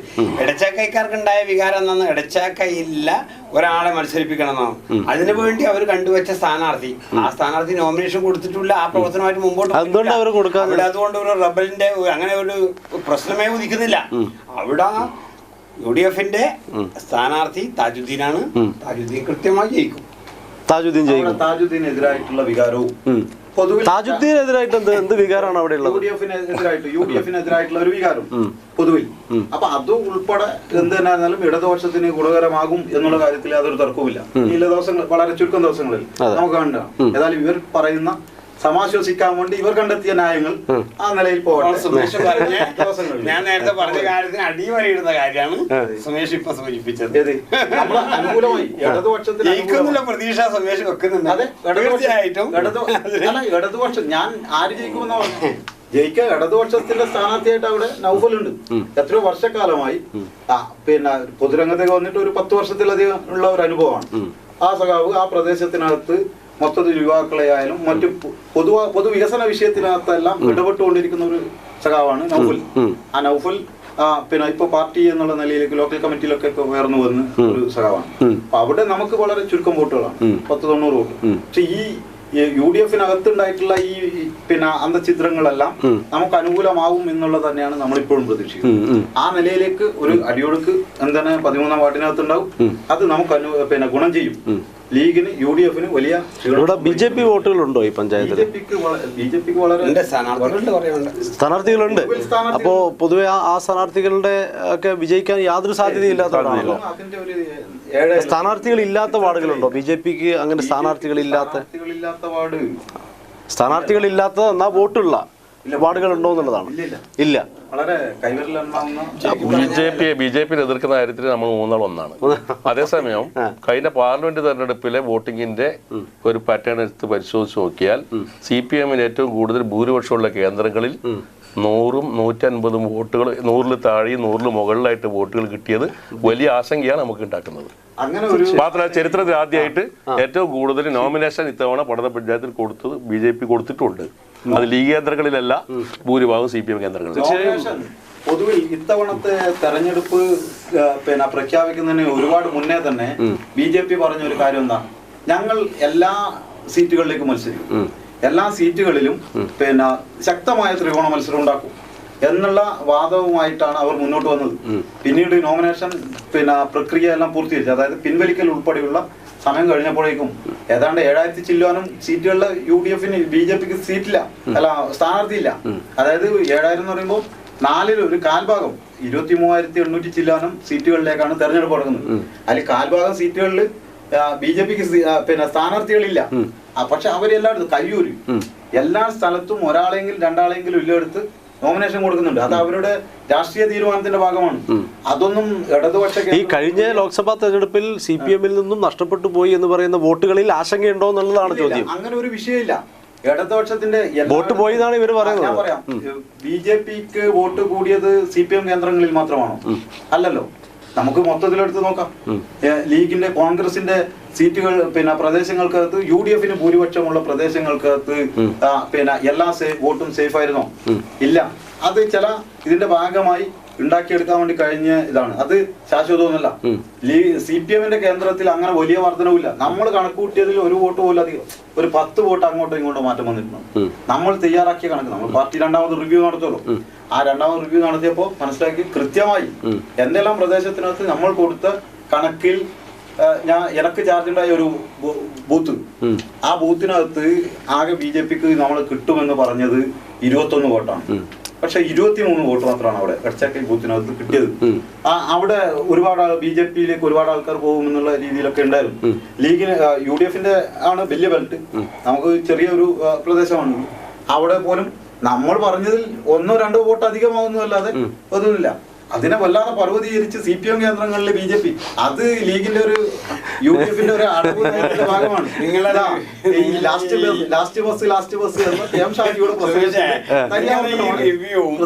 ഈ കണക്കെടുപ്പം എല്ലാം താളം തെറ്റി. കാരണം രാജ്മോഹൻ തന്നെ കിട്ടിയ വോട്ടുകളൊക്കെ പാർട്ടി ഗ്രാമങ്ങളിലാണ്. അതുകൊണ്ട് പിന്നെ 2 പ്രാവശ്യം, ഒരു പ്രാവശ്യത്തെ ഭൂരിപക്ഷം ഇരട്ടി ഭൂരിപക്ഷമായി ജയിച്ചു വന്നത്. അപ്പം അത്തരത്തിലൊരു അടിപതറലുണ്ടോ? പഞ്ചായത്ത് തെരഞ്ഞെടുപ്പ്, നിയമസഭാ തെരഞ്ഞെടുപ്പ് കേരളത്തിന്റെ ചരിത്രം എടുത്തു നോക്കാം. ലോകസഭാ തെരഞ്ഞെടുപ്പിന്റെ ട്രെൻഡും വിഷയവും വേറെയാണ്. അതിനകത്ത് പിന്നെ ലാസ്റ്റ് ബസ് എന്നൊക്കെ പറയുമ്പോൾ ചില ആശങ്കയുള്ള ഒരു വിഭാഗത്തെ ചേർത്ത് പിടിക്കാൻ വേണ്ടിയിട്ടും UDF-ന് വിജയിക്കാനും കഴിയുന്നുണ്ട്. CPM അവിടെ പോയിട്ട് എന്ത് കാര്യം എന്നുള്ള ചോദ്യം സാധാരണക്കാരോട് ചോദിക്കുമ്പോൾ അവർക്കത് ഒരു നിഷ്കളങ്കമായ അവരുടെ ബോധ്യത്തിൽ അത് ഏശുന്നുണ്ട്. അങ്ങനെയുള്ള ചില മുതലെടുപ്പ് കുറെ കാലമായി UDF ലീഗ് ഈ ലാസ്റ്റ് ബസ് പ്രയോഗത്തിന്റെ ഭാഗമായി നടത്തുന്നു. അതല്ലാതെ നിങ്ങൾ തദ്ദേശ സ്ഥാപനങ്ങളിലെ തെരഞ്ഞെടുപ്പ് നിയമസഭാ തെരഞ്ഞെടുപ്പ് നോക്കും. ഇടതുപക്ഷത്തിന് മുന്നേറ്റമല്ലാതെ ഈ ഒരു കുറെ കാലമായിട്ട് എന്തെങ്കിലും ക്ഷീണം ഈ പിന്നെ വാർഡ് വിഭജനത്തെ തുടർന്ന് 10 വർഷമായി പഞ്ചായത്ത് കൈകളിൽ വച്ച് ഇപ്പോ അശാസ്ത്രീയമായിട്ടുള്ള വാർഡ് വിഭജനം എന്ന് പറയാൻ ഇത് പറയാൻ വേണ്ടി പറ്റുമോ? പിന്നെ പ്രകൃതിദത്തമായ അതിരുകൾ, അതേപോലെ തന്നെ പ്രധാന റോഡുകൾ അങ്ങനെ വെച്ചുകൊണ്ടല്ലാതെ ഏതെങ്കിലും വാർഡ് വിഭജനം നടത്തിയിട്ടുണ്ടെന്ന് പറയാൻ പറ്റുമോ? കഴിഞ്ഞ തവണ ഇടത്തേക്ക് പാലത്തിന് അപ്പുറത്തെ കഷ്ണവും ഇപ്പുറത്തെ കഷ്ണവും കൂട്ടിയിട്ട് ഒരു വാർഡാക്കിയാണ്. അതിനെയാണ് അശാസ്ത്രീയമായ വാർഡ് വിഭജനം. ഇപ്പൊ അങ്ങനെയല്ല, 2 റവന്യൂ വില്ലേജുകളിൽ 8 വാർഡുകൾ വീതം ഒതുക്കി കൂട്ടിയിട്ടാല് 2 റവന്യൂ വില്ലേജ് ആണുള്ളത്. പടന്ന റവന്യൂ വില്ലേജ്, ഉദിനൂർ റവന്യൂ. ആ ഉദിനൂർ റവന്യൂ വില്ലേജിനകത്ത് 8 വാർഡുകൾ, പടന്ന റവന്യൂ വില്ലേജിനകത്ത് 8 വാർഡുകൾ. അങ്ങനെ ഒരു നീതിപൂർവകമായ വാർഡ് വിഭജനമാണ് ഇത്തവണ നടത്തിയത്. കഴിഞ്ഞ തവണ അങ്ങനെ ആയിരുന്നില്ല. അതിന്റെ ഭാഗമായി 10 വർഷം അവർ നടത്തിയിട്ട് സ്വയം ആത്മവിശ്വാസം ഉണ്ടെങ്കിൽ എന്തിനിതുപോലെ വാർഡ് വിഭജനം നടത്തിയത്? സംസ്ഥാന ഗവൺമെന്റ് വാർഡ് വിഭജനം ഉമ്മൻചാണ്ടി സർക്കാരിന്റെ കാലത്ത് നടത്തിയിരുന്നു. ഉമ്മൻചാണ്ടി സർക്കാരിന്റെ കാലത്തും നടത്തിയിരുന്നു. അത് ഓരോ 2015 വാർഡ് വിഭജനം കേരളത്തിൽ എവിടെയും നടന്നിട്ടില്ല. ആ സമയത്താണ് പടന്ന പഞ്ചായത്തിൽ UDF സർക്കാരിന്റെ കാലത്ത് അഴിത്തറ എന്ന് പറയുന്ന പ്രദേശം നീലേശ്വരം മുനിസിപ്പാലിറ്റിയുടെ ഭാഗമായപ്പോൾ വാർഡ് വിഭജനം നടത്തിയത്. അയൽ പ്രദേശങ്ങളിൽ വാർഡിന്റെ എണ്ണം വർദ്ധിക്കാതിരിക്കുമ്പോൾ നമുക്ക് 14-15 ആയി. ഇപ്പോൾ എന്ത് ചെയ്തു? അയൽ പ്രദേശത്ത് 1 വർദ്ധിക്കുന്ന സമയത്ത് നമുക്ക് എന്ത് ചെയ്തു? വീണ്ടും 16ലേക്ക് പോയി. ഈ രൂപത്തിൽ സർക്കാർ കൊണ്ടുവന്നപ്പോൾ അശാസ്ത്രീയമായിട്ടുള്ള വാർഡ് വിഭജനം എന്ന് ഞാൻ ഗണ്ണിച്ച് പറയും. കാരണം എന്ന് വെച്ചാൽ 1600-ൽ പരം 1700-ൽ പരം വോട്ടർമാരെ UDF കേന്ദ്രങ്ങളിൽ വോട്ടർമാരാക്കി കൊണ്ടുവരുമ്പോൾ CPM വാർഡുകളിൽ 800-ഉം 900-ഉം വാർഡുകൾ ഞാൻ പറഞ്ഞു തരാം. ആ രീതിയിൽ ഇരട്ടി വോട്ടുകളാക്കി മാറ്റി നമ്മളെ പരാജയപ്പെടുത്തി. പ്രകൃതിദത്തമായ കാര്യം വാർഡിന്റെ എണ്ണമല്ല. ഉദിനൂർ വില്ലേജിൽ 8 പടന്നൂർ വില്ലേജിൽ 8 എന്നുള്ളതല്ല. 9 10 വിഷയമില്ല. അത് വാർഡിലെ ജനസംഖ്യക്കാർക്ക് ബാധിക്കുമായിരിക്കും. നിങ്ങൾ അത് പരിശോധിച്ചാൽ CPM മത്സരിക്കുന്ന വാർഡുകളിൽ വോട്ടർമാരുടെ എണ്ണം വളരെ കുറവാണ്. ഇവിടെ ആണെങ്കിൽ ഈ രൂപത്തിലുള്ള അശാസ്ത്രീയ ഞങ്ങൾ ഹൈക്കോടതിയെ എന്തിനാണ് സമീപിച്ചത്? ഈ ഒരു വിഷയത്തിന് ബന്ധപ്പെട്ടിട്ടാണ്. കേസ് അതുമായി ബന്ധപ്പെട്ടുകൊണ്ട് ഇപ്പോഴും സുപ്രീം കോടതിയിലും ഹൈക്കോടതിയിലും UDF കേസ് നടന്നുകൊണ്ടിരിക്കുകയാണ്. 2015 വാർഡ് വിഭജനം നടത്തിയതുകൊണ്ട് മറ്റുള്ള പ്രദേശങ്ങളിലെല്ലാം 2025 നടത്തുമ്പോൾ നമ്മൾ നേരത്തെ നടത്തിയവരാണ്. അതുകൊണ്ട് ഇവിടെ വേണ്ടെന്നാണ് ഞങ്ങൾ സുപ്രീം കോടതി വരെ സമീപിച്ചു പോയിരിക്കുന്നത്. ഇപ്പോൾ കേസ് മാറ്റി വെച്ചിട്ടുള്ളത്. അശാസ്ത്രീയമായിട്ട് ഇത് പിടിക്കാൻ പടന്ന പഞ്ചായത്തിൽ 2 ജീവനക്കാരെ വെച്ച് സെക്രട്ടറിയെ കൊണ്ടുവന്ന് ഒരു 10 ദിവസം മുമ്പ് കൃത്യമായ രീതിയിൽ പാർട്ടി ഗ്രാമങ്ങളിൽ താമസിപ്പിച്ച് ഈ വാർഡ് ഈ പഞ്ചായത്ത് പിടിച്ചെടുക്കാനുള്ള ഒരു നിഗൂഢമായ ഒരു ശ്രമത്തിന്റെ ഭാഗമായിട്ടാണ്. അത് വികസന വിരുദ്ധമായ രൂപത്തിലുള്ള സമീപനം സ്വീകരിച്ചവർ സംസ്ഥാന സർക്കാർ കൊണ്ടുവന്നിട്ടുള്ള MCF എന്ന് പറയുന്ന പദ്ധതി ഇല്ലാത്ത ഏക പഞ്ചായത്ത് പടന്നയാണ്. എന്തുകൊണ്ടത്? ആരാ നടപ്പിലാക്കേണ്ടത്? പഞ്ചായത്ത്. അത് നടപ്പിലാക്കാൻ വേണ്ടി വന്നപ്പോ അവിടെ പ്രദേശവാസികളായിട്ടുള്ള ആളുകൾ എതിർപ്പുമായിട്ട് മുന്നോട്ട് വന്നു. അവർ പറഞ്ഞത് ഇവിടെ ഈ പ്രദേശത്ത് ഇത് സാധ്യമല്ല. ആ രൂപത്തിൽ വരുമ്പോൾ ഞങ്ങൾ നിരന്തരമായ ചർച്ചകൾ നടത്തി. ജില്ലാ കളക്ടറും അതേപോലെ തന്നെ സബ് കളക്ടറും എല്ലാവരും ചേർന്ന് നടത്തി. ആ നടത്തിയപ്പോഴൊന്നും ഈ പദ്ധതി നടപ്പിലാക്കാൻ ബാധ്യസ്ഥരായിട്ടുള്ള ഇതുമായി ബന്ധപ്പെട്ടുകൊണ്ട് ഈ പറയപ്പെട്ട മാലിന്യ സംസ്കരണത്തിൽ മാത്രം സഹകരിക്കുമെന്ന് VD സതീശ് പ്രതിപക്ഷം പറഞ്ഞിട്ടുള്ള മാലിന്യ സംസ്കരണ പരിപാടിയിൽ പാർട്ടിയിലെ 98% ആളുകൾ അധിവസിക്കുന്ന പ്രദേശത്ത് അനുവദിച്ചില്ല. എന്ത്? Material collection centre. അതുകൊണ്ട് 10,000 രൂപ വാടക എടുക്കേണ്ടി വന്നു. 30 തൊഴിലാളികൾ 28 പേരും ഈ പറയപ്പെട്ട CPM അനുഭാവികളാണ്. അവരുടെ ഉപജീവനമാണ്. ബഹുമാനപ്പെട്ട M സുമേഷ് പറയട്ടെ, ആത്മാർത്ഥമായിട്ട് അത് നടപ്പിലാക്കുന്നതിന് വേണ്ടിയിട്ടുള്ള ശ്രമം ഉണ്ടായിട്ടുണ്ടോ? നടപ്പിലാക്കാൻ പറ്റാത്ത പ്രസിഡന്റ് പറഞ്ഞ 2-3 കാര്യങ്ങൾ. ഒന്ന്, വാർഡ് വിഭജനത്തിന്റെ ഒരു പൊതുവിലുള്ള രീതി. 2000-ൽ വാർഡ് വിഭജനം നടത്തി. പിന്നീട് വാർഡ് വിഭജനം നടത്തേണ്ടത് 2010-ൽ നടത്തി. 2010-ൽ നടത്തി. പിന്നെ നടത്തേണ്ടത് 2020-ലാണ്. അപ്പോഴാണ് ഉമ്മൻചാണ്ടി അധികാരത്തിലിരിക്കുന്ന ഘട്ടത്തിൽ ചെയ്ത കാര്യം എന്ന് വെച്ച് കഴിഞ്ഞാൽ പിന്നെ വാർഡ് പഞ്ചായത്ത് പിടിക്കണമെന്ന് അവർ തീരുമാനിച്ചു. ആ തീരുമാനത്തിന്റെ ഭാഗമായി ഈ പടന്ന പഞ്ചായത്തിന്റെ ഭാഗമായി നിന്ന ഒരു പ്രദേശത്തെ പിന്നെ നീലേശ്വരം മുനിസിപ്പാലിറ്റിയിലേക്ക് മാറ്റി. അങ്ങനെ ഒരു കാരണം ഉണ്ടാക്കിയിട്ട് വാർഡ് വിഭജിച്ചു. വാർഡ് വിഭജിച്ച് തുടർന്ന് പിന്നെ പഞ്ചായത്ത് വാർഡ് വിഭജനം ആ നിലയിലേക്ക് അശാസ്ത്രീയമാക്കിയിട്ട് ഇവർ 10 വർഷം ഭരിച്ചു. പിന്നീട് ഇപ്പൊ ഈ തവണ പൊതുവിൽ വാർഡ് വിഭജനം മൊത്തത്തിൽ നടന്നു. മൊത്തത്തിൽ നടക്കുന്ന ഘട്ടത്തിൽ ഇവർ പണ്ട് പിന്നെ വാർഡ് വിഭജനം നടത്തി എന്നതിന്റെ പേരിൽ ഉള്ളതല്ല. ഒരു വാർഡ് എല്ലായിടത്തും വർദ്ധിപ്പിക്കണമെന്നുള്ള തീരുമാനത്തിന്റെ ഭാഗമായി പിന്നെ വാർഡ് വിഭജനം നടത്തി. ഈ വാർഡ് വിഭജനത്തിൽ എവിടെയെങ്കിലും അശാസ്ത്രീയത ഞാൻ പറയാം. ഒരു പിന്നെ UDF വാർഡുകളും എല്ലാം ഏറ്റവും കൂടുതൽ പിന്നെ വീടുകളുള്ളത് 410 410 വീടുകളുള്ളത് പിന്നെ 16-ാം വാർഡാണ്. ബാക്കി എല്ലായിടത്തും അതേപോലെ തന്നെ പിന്നെ ഏതാണ്ട് ശരാശരി 410 ആ നിലയിൽ 350 378 ഈ നിലയിലാണ്. അല്ലാണ്ട് ഒരുപാട് അധികവും കഴിഞ്ഞ തവണ ഇവർ ചെയ്തത് തന്നെ 600ഓളം വീടുകൾ 7ാം വാർഡിലുണ്ട്, 2000ഓളം വോട്ടർമാരുണ്ട്. ഇത്തവണ ശരാശരി ഒരു നീതിപൂർവകമായിട്ട് തന്നെയാണ്, അതേപോലെ തന്നെ കൃത്യമായ അതിർത്തി വെച്ചുകൊണ്ടാണ്. ഇതിനകത്ത് ഒരു റവന്യൂ വില്ലേജിനെ 2 റവന്യൂ വില്ലേജിനെ ചേർത്തിട്ട് ഒരു വാർഡാക്കിയ ഒരു പിന്നെ MCF-മായി ബന്ധപ്പെട്ടുകൊണ്ട് MCF വേണം എന്നുള്ളത് കേരള സർക്കാരിന്റെ തീരുമാനമാണ്. കേരള സർക്കാർ കൊണ്ടുവന്ന പദ്ധതിയാണ്. ആ പദ്ധതി കൊണ്ടുവരുമ്പോൾ അത് ഉദിനൂരിനകത്ത് പിന്നെ അവതരിപ്പിക്കുമ്പോൾ തന്നെ അവതരിപ്പിച്ചാൽ നടപ്പിലാക്കണ്ടേ? നടപ്പിലാക്കാൻ വേണ്ടി ഏത് നിലയിലുള്ള ആത്മാർത്ഥമായ ഇടപെടലാണ് പ്രസിഡന്റിന്റെ ഭാഗത്തു നിന്നുണ്ടായത്? അവിടെ ഞാൻ ഒരു കാര്യം ഞാൻ പറയാം, ഞാൻ ഒരു ജനപ്രതിനിധി എന്നുള്ള നിലയിലേക്ക് ഞാനും ആ വിഷയത്തിനകത്ത് ഇടപെട്ടതാണ്.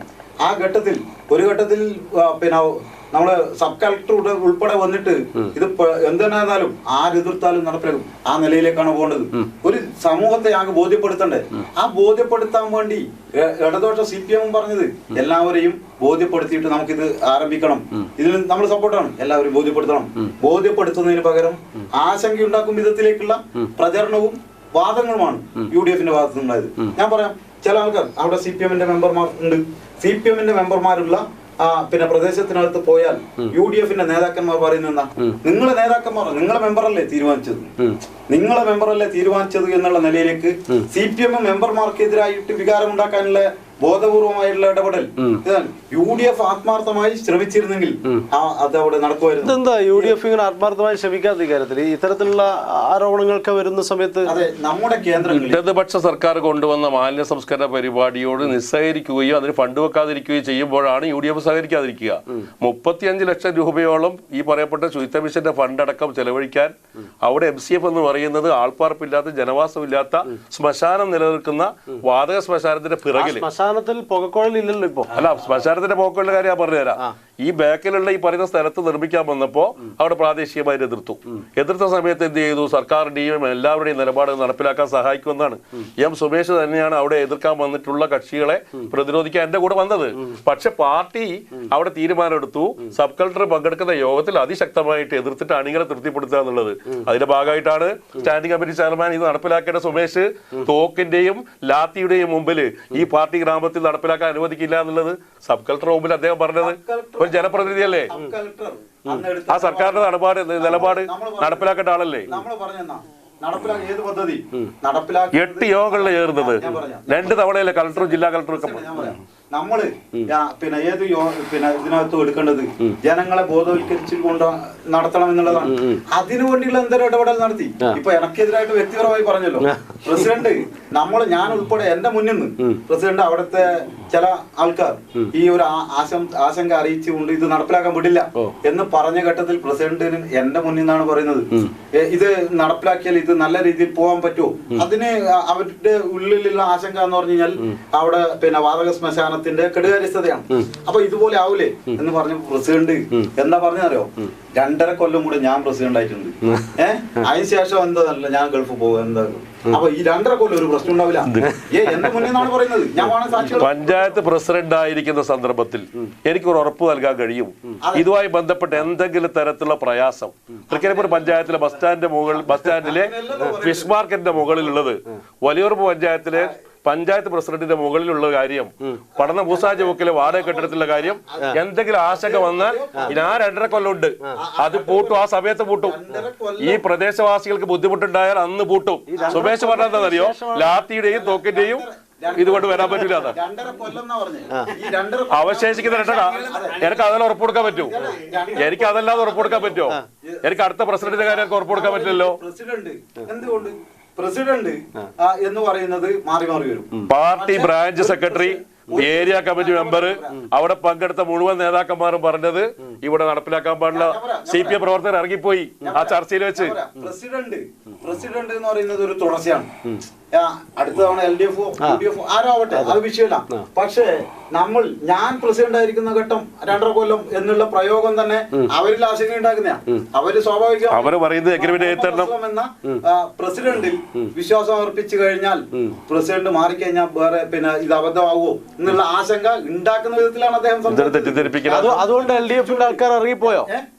ഇറങ്ങിപ്പോയി. സുമേഷ് പറഞ്ഞു പോലാന്ന് പറഞ്ഞു പോയി. അല്ല, ആ യോഗത്തിലല്ല ഇത്. പിന്നെ അവിടെ കൺസ്ട്രക്ഷന് വേണ്ടി വന്ന സമയത്താണ് ആദ്യം എതിർത്തപ്പോ ചില ആൾക്കാർ രണ്ടാമത് ആശങ്ക പരിഹരിക്കാനുള്ള യോഗത്തിൽ CPM ഇറങ്ങിപ്പോയി. ആശങ്ക പറയുമ്പോ മന്ത്രി നിലപാടെടുത്തത് ബഹുമാനപ്പെട്ട മന്ത്രി നിങ്ങൾ പറയേണ്ട കാര്യം ഞാൻ പറയാം. അതിനുശേഷം എല്ലാവരുടെയും ധാരണ പ്രകാരം കളക്ടർ സബ് കളക്ടറാണ്, ഒരു മലയാളി എല്ലാം തോന്നുന്നത്. കളക്ടർ സബ് കളക്ടർ യോഗം വിളിച്ചെടുത്തു. അതിനകത്ത് പലരും ആശങ്ക പറഞ്ഞു. ആശങ്ക പറയുകയും കാര്യങ്ങൾ ഇതാക്കുകയും ചെയ്തപ്പോ പിന്നെ കളക്ടർ അന്ന് സബ് കളക്ടർ അന്ന് എടുത്ത നിലപാടെന്നാ, ഒരു വയലൻസിന്റെ ഒരു സിറ്റുവേഷനിൽ പിന്നെ ഒരു അധികാര സ്ഥാനത്ത് ഇരിക്കേണ്ടവർ എടുക്കേണ്ടുന്ന നിലപാടല്ല. അതിനോടാണ് ഞാൻ പ്രതികരിച്ചത്. എന്ന് പറഞ്ഞു കഴിഞ്ഞാൽ ഇനി ആര് പിന്നെ എതിർത്ത് കഴിഞ്ഞാലും നമ്മളിവിടെ നടപ്പിലാക്കും എന്നുള്ള നിലയിലേക്ക് പിന്നെ ഒരു ധിക്കാരത്തോട് കൂടിയിട്ടാണ് പറഞ്ഞത്. ഞാൻ അദ്ദേഹത്തോട് ആ പ്രസിഡന്റ് പിന്നെ സബ് കളക്ടറെ തന്നെ പിന്നെ മെൻഷൻ ചെയ്തുകൊണ്ടാണ് ഞാൻ പറഞ്ഞത്, സബ് കളക്ടർ ഈ നിലയിൽ ഉള്ള ഒരു നിലപാടല്ല എടുക്കേണ്ടത്. ബോധവൽക്കരണം നടത്തിയിട്ട് ഇവിടെ ഇത് ആവശ്യമായിട്ടുള്ള നിലയിൽ ചിലപ്പോൾ ചില ഇത് ഉണ്ടാക്കേണ്ടി വരും. 2 MCF നമ്മൾ പറഞ്ഞതാ, 2 MCF സ്ഥാപിക്കും പഠന റവന്യൂ വില്ലേജ്. അതിനാവശ്യമായിട്ടുള്ള ഒരു വിഷയം ഉണ്ടായി. കാരണം അവിടെ നിന്ന് കുറെ ദൂരം മാറിയിട്ടുള്ള ഒരു പിന്നെ 10ാം വാർഡുണ്ട് UDFന്റെ നമ്മളെ പിന്നെ ആരോഗ്യ സ്റ്റാൻഡിംഗ് കമ്മിറ്റി ചെയർമാൻ. ആ 10ാം വാർഡിൽ നിന്നുള്ള വേസ്റ്റുകളൊക്കെ ഒരു ദിവസം കൊണ്ടുവന്ന് ഇവിടെ തള്ളുകയാണ്. ഒരു സംഘർഷം ഉണ്ടാക്കാൻ, ആശങ്ക ഉണ്ടാക്കാൻ ഉള്ള ഒരു സാഹചര്യം സൃഷ്ടിക്കാൻ പാടുണ്ടോ? അങ്ങനെ വേസ്റ്റുകൾ ഈ 10 ഇല്ല എന്ന് പറയട്ടെ, 8ാം വാർഡിനകത്താണ് MCF രൂപീകരിക്കേണ്ടത്. അവിടെ പിന്നെ ഉള്ള ഒരു ബിൽഡിംഗിലേക്ക് 10ാം വാർഡിൽ നിന്നുള്ള ഈ പിന്നെ മെറ്റീരിയൽസ് ഒക്കെ കൊണ്ടുവന്ന് അലക്ഷ്യമായി അവിടെ കൊണ്ടുപോയി തള്ളി. ഇതൊക്കെ ചൂണ്ടിക്കാണിച്ചിട്ടാണ് ആ പ്രദേശവാസികൾ പറയുന്നത്. അതുപോലെ തന്നെ നമുക്കറിയാം, പഴയ കാലത്ത് അവിടെ വീടുകളുടെ എണ്ണം കുറവായിരുന്നു. പക്ഷെ ഇപ്പൊ 1500-ലധികം കുട്ടികൾ പഠിക്കുന്ന സ്കൂള്, അതുപോലെ തന്നെ അടുത്തടുത്ത് വീടുകൾ. ഈ പ്രദേശത്തിനകത്ത് ഒരു ശവ സംസ്കാരം ഇപ്പൊ നടക്കുമ്പോൾ ആ പ്രദേശത്തുള്ള കുട്ടികൾക്ക് സ്കൂളിൽ ഇരിക്കാൻ പറ്റുന്നില്ല. അതുപോലെ അത് അശാസ്ത്രീയമായ വാതക ശ്മശാനവുമായി ബന്ധപ്പെട്ടുകൊണ്ടാണ്. അത് മെയിൻറ്റെയിൻ ചെയ്യാൻ വേണ്ടി കഴിയുന്നില്ല. അത് ചെയ്യാതെ അതേപോലെ തന്നെ നമ്മുടെ ജില്ല അക്വേഷ്യ രഹിത ജില്ലയായി പ്രഖ്യാപിച്ചതാണ്. പക്ഷെ ഏറ്റവും കൂടുതൽ അക്വേഷ്യ കാണണമെങ്കിൽ ഉദിനൂരിലേക്ക് വന്നാൽ മതി. അത് ഉദിനൂര് പഠന പഞ്ചായത്തിന്റെ കൈവശമുള്ള ഭൂമിയിലാണ്. അത് ഇതുവരെ മുറിച്ചു മാറ്റിയിട്ടില്ല. അത് മാത്രമല്ല, അവിടെ ഓപ്പൺ ജിംനേഷ്യം KDP-യിൽ പെടുത്തിയിട്ട് നിർമ്മിക്കാൻ വേണ്ടി ഫണ്ട് കൊണ്ടുവന്നു. അപ്പോ പ്രസിഡന്റ് പറയുന്നത് എന്താ, അവിടെ MCF ഇല്ലാത്ത നാട്ടില് ഓപ്പൺ ജിംനേഷ്യം വേണ്ട. അതേപോലെ തന്നെ അവിടെ ഖാദി ബോർഡിന്റെ ഒരു പിന്നെ കേന്ദ്രം തീരുമാനിച്ചതാണ്. ബ്ലോക്ക് പഞ്ചായത്ത് 8 ലക്ഷം രൂപ അതിന് വർക്ക് ഷെഡ് നിർമ്മിക്കാൻ വേണ്ടി നിർമ്മിച്ചതാണ്. പക്ഷെ അനുമതി തരേണ്ടതാരാ? പഞ്ചായത്ത് ആ സ്ഥലം അനുവദിക്കുന്നില്ല. അത് ആ പദ്ധതി പോയി. 19 ആൾക്കാർക്ക് ജോലി കിട്ടുന്നത് പോയി. അതേപോലെ ഉള്ള എല്ലാ പിന്നെ പദ്ധതികളും നമ്മുടെ MLA ഇടപെട്ടുകൊണ്ട് സാംസ്കാരിക സമുച്ചയം ഏറ്റവും ഒടുവിൽ പിന്നെ MLA തന്നെ നേരിട്ട് പ്രസിഡന്റോട് എന്തുകൊണ്ടാണ് നീ കൊടുക്കാത്തത്, ഞാനും ഒരുമിച്ചിരിക്കുന്ന സമയത്ത് ഞാൻ MLA-യോട് പറഞ്ഞു ഇതുവരെ തന്നിട്ടില്ല, അപ്പൊ എന്തുകൊണ്ടാണ് തരാത്തത് എന്ന് കൊന്ന് റഫായിട്ട് പ്രസിഡന്റ് MLA ചോദിച്ചപ്പോഴാണ് ഞാൻ പെട്ടെന്ന് കൊടുക്കാമെന്ന് പറഞ്ഞത്. സാംസ്കാരിക നിലയത്തിന്റെ ഇങ്ങനെ ഉദിനൂര് ഭാഗത്ത് ഈ പിന്നെ MCF വരേണ്ടുന്ന കേന്ദ്രത്തിനകത്ത് ചുറ്റുവട്ടത്ത് നടക്കേണ്ടുന്ന 4-5 പദ്ധതികൾ ഈ ഭരണസമിതി UDF ഭരണസമിതി ഉള്ള പിന്നെ ഒരു രാഷ്ട്രീയ വിഭജനത്തിന്റെ ഭാഗമായി പിന്നെ ഇത് റെസൊല്യൂഷൻ കൊടുക്കാതെ നിശ്ചയിക്കുന്ന ഒരു സാഹചര്യം ഉണ്ടായി. ഇതൊക്കെ MCF-നെ ിലേക്കുള്ള MCF നടക്കാതിരിക്കാനുള്ള കാരണം അങ്ങനെയാണെങ്കിൽ വളരെ MCF നടപ്പിലാക്കാൻ വേണ്ടിയിട്ടുള്ള ഇടപെടൽ നടത്തിയത് ഞാൻ എത്രമാത്രമാണെന്ന് ഹരിതകർമ്മ സേനാംഗങ്ങൾ പറയും. ബഹുമാനപ്പെട്ട മന്ത്രി രാജേഷ് സാറ് പങ്കെടുത്ത 2 യോഗങ്ങളിൽ ഞാൻ വളരെ വ്യക്തമായിട്ട് തോമസ് ഐസക് സാറും എല്ലാവരും ഇരുന്ന സദസ്സിൽ വെച്ച് ഞാൻ തിരുവനന്തപുരത്ത് വെച്ചും അതേപോലെ തന്നെ പാലക്കാട് വെച്ചും വ്യക്തമായിട്ട് ഞാൻ പറഞ്ഞിട്ടുണ്ട്, പടന്ന എന്ന് പറയുന്നത് കാസർഗോഡ് ജില്ലയിൽ MCF ഇല്ലാത്ത ഏക പഞ്ചായത്താണ്. അങ്ങയുടെ പാർട്ടി ഗ്രാമങ്ങളിലാണ് എതിർപ്പ്.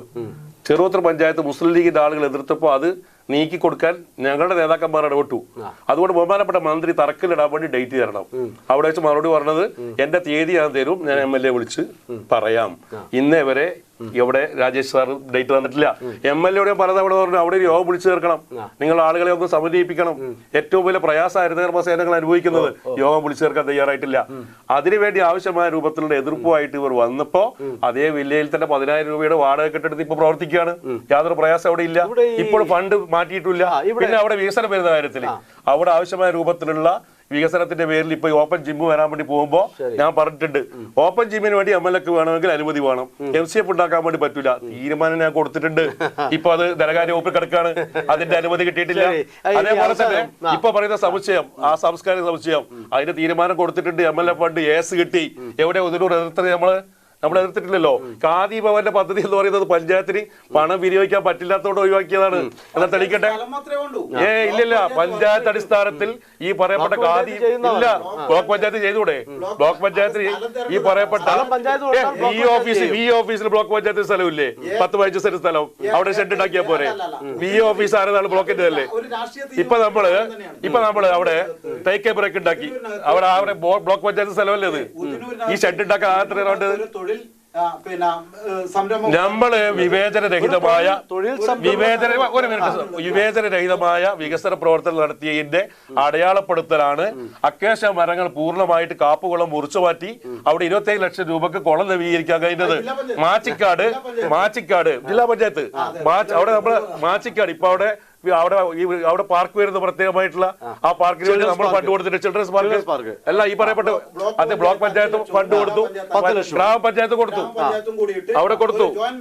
ഹാപ്പിനെസ് പാർക്ക് എവിടെ ഈ കാപ്പുകുളത്ത് ആരാ നടക്കുന്നുണ്ട് കാപ്പുകുളത്ത് ആരാ അക്കേഷ്യ മുറിച്ചു മാറ്റിയത്? ലേലം വിളിച്ചോ 3-4 ലക്ഷം രൂപ നമുക്ക് കിട്ടി.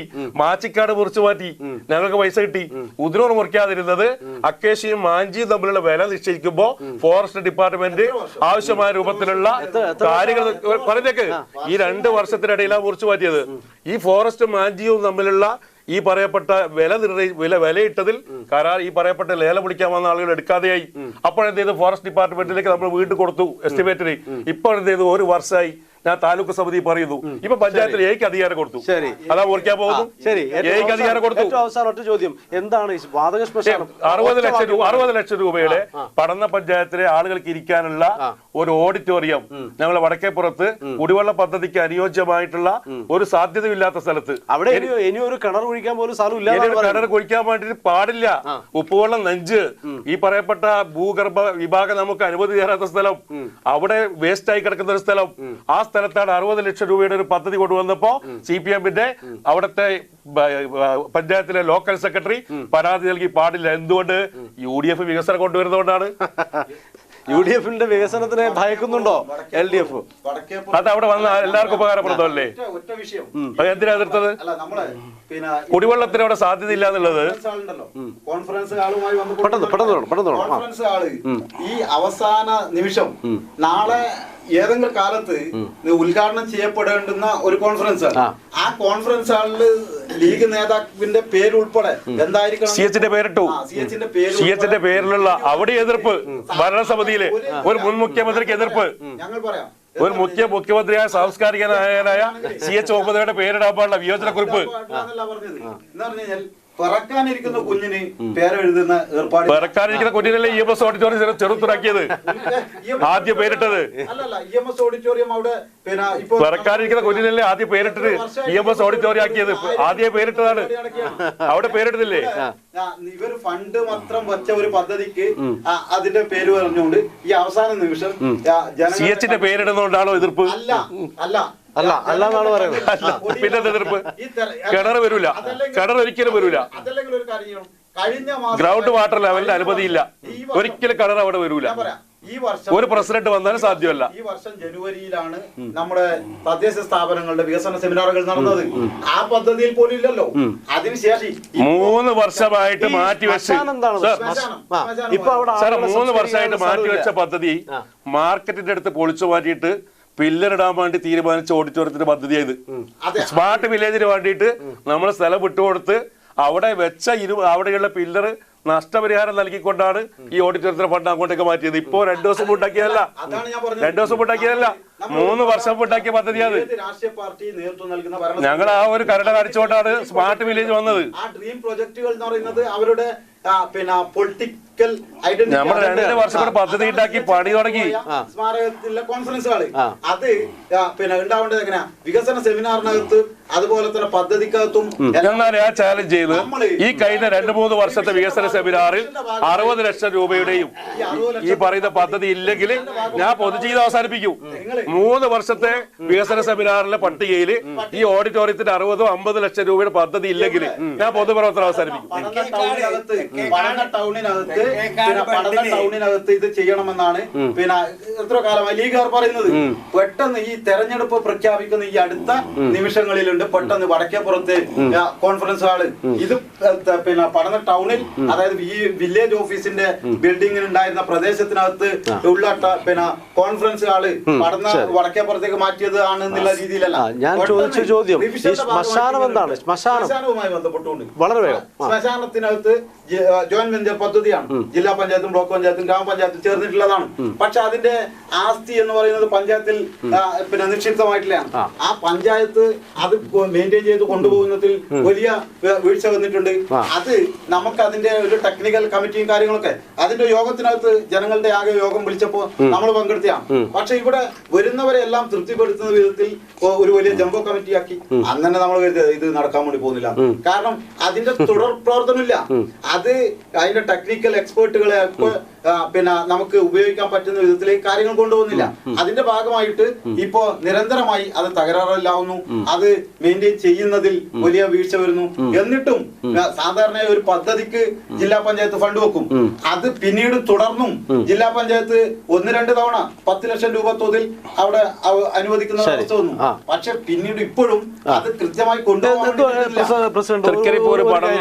ജനങ്ങളുടെ ഏറ്റവും വലിയ അടിസ്ഥാനമായിട്ടുള്ള ഏറ്റവും വേണ്ടപ്പെട്ട ഒരു സാധനമാണ് ശ്മശാനം എന്ന് പറയുന്നത്.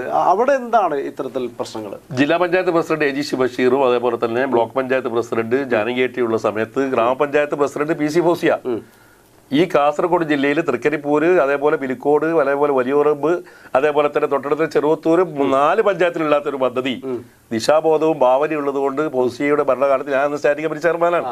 അത് നടപ്പിലാക്കാൻ വേണ്ടി മുന്നോട്ട് വന്നു. ഏതാണ്ട് 80 ലക്ഷം രൂപക്ക് സ്ഥാപിച്ചു. സിൽക്കി എന്ന് പറയുന്ന പൊതുമേഖലാ സ്ഥാപനമാണ് അതുമായി ബന്ധപ്പെട്ടുള്ള വർക്ക് നടത്തിയത്. സർക്കാരിന്റെ കരാറുകാരനല്ല, പഞ്ചായത്തിന്റെ കരാറുകാരനല്ല. സിൽക്കിയെ ആരാണ് ഏജൻസിയാക്കുന്നത്? അത് ഈ പറയപ്പെട്ട അക്രഡിറ്റ് ഏജൻസി എന്ന രീതിയിലാണ്. ആ നിർമ്മാണം നടത്തിയപ്പോൾ നിരന്തരമായിട്ട് ബർണർ തയ്യാറാകുന്ന സാഹചര്യം ഞങ്ങൾ നിരന്തരമായി സിൽക്കിക്ക് കത്തയച്ചു. ഒടുവിൽ നമ്മൾ എന്ത് ചെയ്തു? ജില്ലാ പഞ്ചായത്ത് പ്രസിഡന്റിന് കത്ത് എഴുതിയിട്ട് 10 ലക്ഷം രൂപയുടെ ഓട്ടോ ബർണർ സ്ഥാപിച്ചു. ആവശ്യമായ രൂപത്തിലുള്ള ഇടപെടൽ നടത്തിയപ്പോൾ വീണ്ടും സിൽക്കി എന്ത് ചെയ്യുന്നു അറിയോ? ഇതുമായി ബന്ധപ്പെട്ടുകൊണ്ട് നല്ല ടെക്നിക്കലായിട്ടുള്ള സാങ്കേതികത്വമുള്ള ആളുകളെ ഏൽപ്പിക്കുന്നതിന് പകരം അവർ മറ്റൊരു ഏജൻസിക്ക് കൊടുക്കുന്ന സാഹചര്യം, പ്രൈവറ്റ് ഏജൻസിക്ക് കൊടുക്കുന്ന സാഹചര്യം. വീണ്ടും എന്ത് ചെയ്ത് നമ്മൾ 2 ലക്ഷം രൂപ ഫണ്ട് വെച്ചു. ഫണ്ട് വെച്ചപ്പോൾ റൈഡ്കോ എടുത്തു. റൈഡ്കോ കൊടുക്കുന്നത് എന്താണ്? വേറെ ഏതെങ്കിലും തരത്തിലുള്ള സബ് കോൺട്രാക്ടർക്കാണ്. വിശ്വാസ്യത നഷ്ടപ്പെടുകയാണ്. പൊതുമേഖലാ സ്ഥാപനങ്ങളുടെ വിശ്വാസ്യത നഷ്ടപ്പെടുമ്പോൾ അതിന്റെ മുഴുവൻ പാപഭാരം ഏറ്റെടുക്കേണ്ടത് പഞ്ചായത്ത്. ഈ രീതിയിലാണ് അവിടുത്തെ തകരാറ്. അല്ലാതെ പഞ്ചായത്ത് അതിനോട് കാണിച്ചത് ഇപ്പൊ അവിടെ ഇരിപ്പിടം ഒരുക്കി കൊടുത്തു. അവിടെ അടിസ്ഥാനപരമായിട്ട് അറ്റകുറ്റപ്പണിക്ക് ഫണ്ട് വെച്ചു. പഞ്ചായത്ത് ഈ കാര്യങ്ങളെയൊക്കെ എതിർത്ത് വളരെ അടിയന്തര ഘട്ടത്തോടു കൂടി പൂർത്തിയാക്കേണ്ടുന്ന ഒരു പദ്ധതിയല്ലേ ശ്മശാനം എന്ന് പറയുന്നത്. അതിൽ ഈ എതിർപ്പുകളൊക്കെ മറികടക്കാൻ എന്തുകൊണ്ട് പഞ്ചായത്തിന് സാധിക്കുന്നില്ല? 3 ഘട്ടങ്ങളിലായിട്ട് ഫണ്ട് അനുവദിച്ചതും ഓട്ടോ ബർണറാക്കിയതും ഇപ്പൊ ഏറ്റവും ഒടുവിൽ അതുമായി ബന്ധപ്പെട്ടുകൊണ്ട് കുഴലിന് തകരാറ് വന്നപ്പോ ഇതേ സിൽക്കി എന്ന് പറയുന്ന കമ്പനിയാണ് അതിന്റെ തകരാറുണ്ടാക്കിയത്. റെയ്ഡ്കോ ഞങ്ങൾ അറിയിച്ചപ്പോ അടിയന്തര പ്രാധാന്യം നൽകിയെന്ന് മാത്രമല്ല ഇപ്പോഴത്തെ റിവിഷൻ സമയത്ത് അതിനുവേണ്ടി പ്രത്യേകമായ തുകയും മാറ്റിവെച്ചു. ഇനി ഒറ്റ വാക്കിൽ അവസാനിപ്പിക്കാൻ നമ്മൾ പോവുകയാണ്.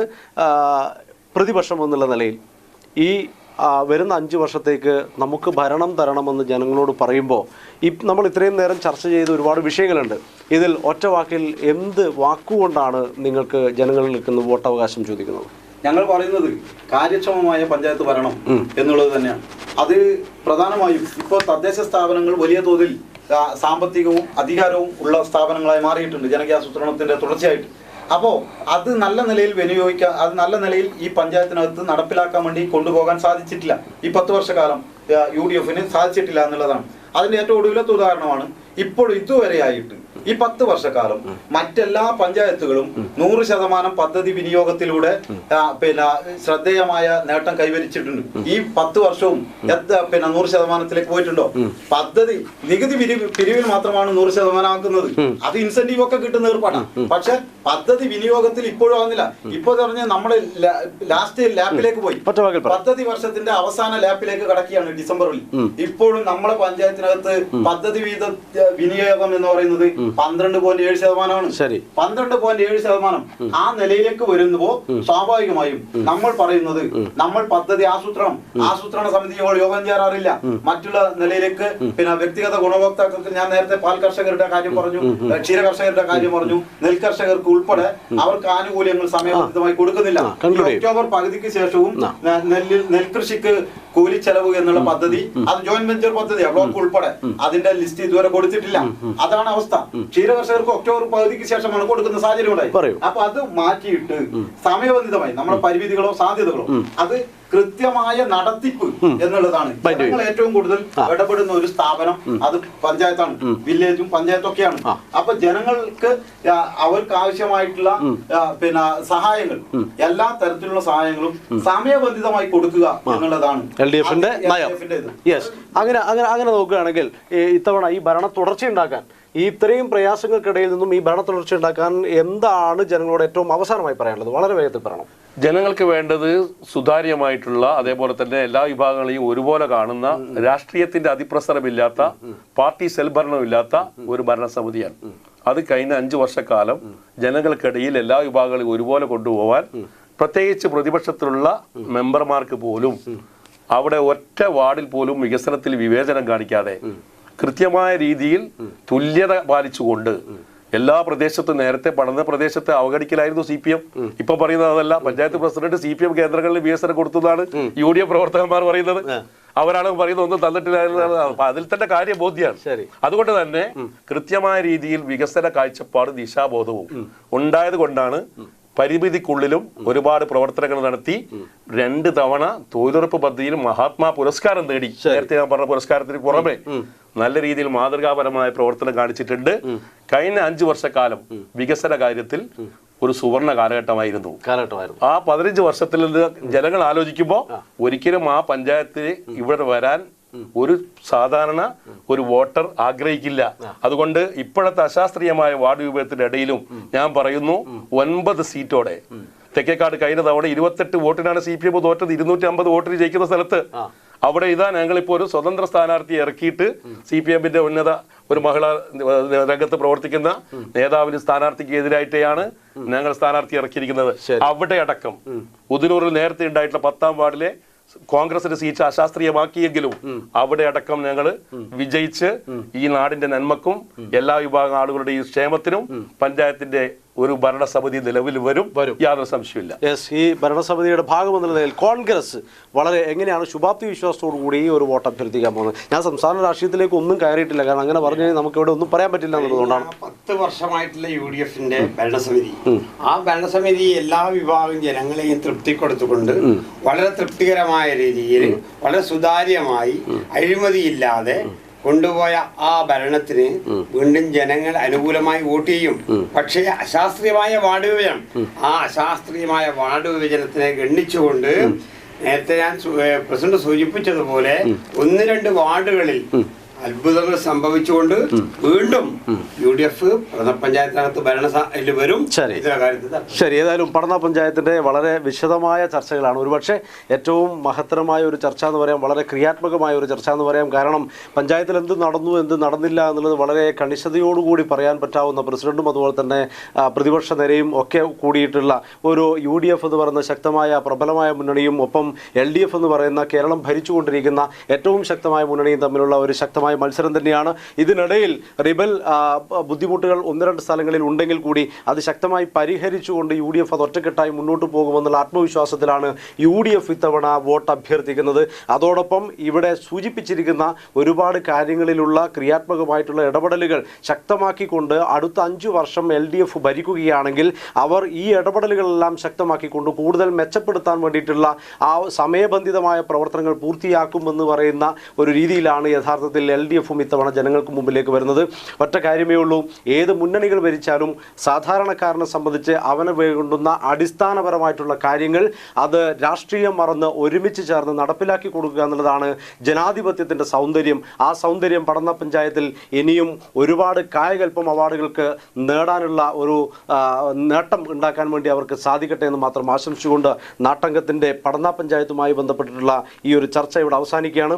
ഇന്നിവിടെ നമ്മളോടൊപ്പം പങ്കെടുത്തിരിക്കുന്നത് മുൻ പഞ്ചായത്ത് പ്രസിഡന്റ് കൂടിയായിട്ടുള്ള PV മുഹമ്മദ് അസ്ലമാണ്. അദ്ദേഹമാണ് മുസ്ലിം ലീഗിനെ സംബന്ധിച്ചിട്ട് മുസ്ലിം ലീഗിൻ്റെ സംസ്ഥാന കൗൺസിൽ അംഗം കൂടിയായിട്ടുള്ള മുഹമ്മദ് അസ്ലമാണ് ഈ ചർച്ചയിൽ പങ്കെടുത്തത്. സ്നേഹത്തോടെ നന്ദി, സീനറ്റിൻ്റെ നന്ദി അറിയിക്കുകയാണ്. ഒപ്പം KP പ്രകാശൻ കോൺഗ്രസിൻ്റെ DCC ജനറൽ സെക്രട്ടറിയാണ്, അദ്ദേഹത്തിനും സീനറ്റിൻ്റെ നന്ദി രേഖപ്പെടുത്തുന്നു. ഒപ്പം M സുമേഷ് നീലേശ്വരം ബ്ലോക്ക് പഞ്ചായത്ത് വികസന സ്റ്റാൻഡിംഗ് കമ്മിറ്റി ചെയർമാനും CPMൻ്റെ ചെറുവത്തൂർ ഏരിയ കമ്മിറ്റി അംഗവുമായി ആയിട്ടുള്ള M സുമേഷാണ് LDFിനെ പ്രതിനിധീകരിച്ച് സംസാരിച്ചത്. അദ്ദേഹത്തിനും സീനറ്റിൻ്റെ നന്ദി പ്രത്യേകം അറിയിച്ചുകൊണ്ട് ഒരുപക്ഷെ നാട്ടംഗം ഇനിയും തുടരും. ഒരുപക്ഷെ ശക്തമായ ഒരു വോട്ടവകാശം വിനിയോഗിച്ചുകൊണ്ട് പടന്ന പഞ്ചായത്തിലുള്ള വികസന കാര്യങ്ങളെ ഒന്നുകൂടി മുതൽക്കൂട്ടാക്കി കൊണ്ടുവരാൻ നിങ്ങൾക്കെല്ലാവർക്കും സാധിക്കട്ടെ എന്ന് മാത്രം ആശംസിച്ചുകൊണ്ട് ഈ പരിപാടി ഇവിടെ അവസാനിക്കുന്നു. നന്ദി, നമസ്കാരം.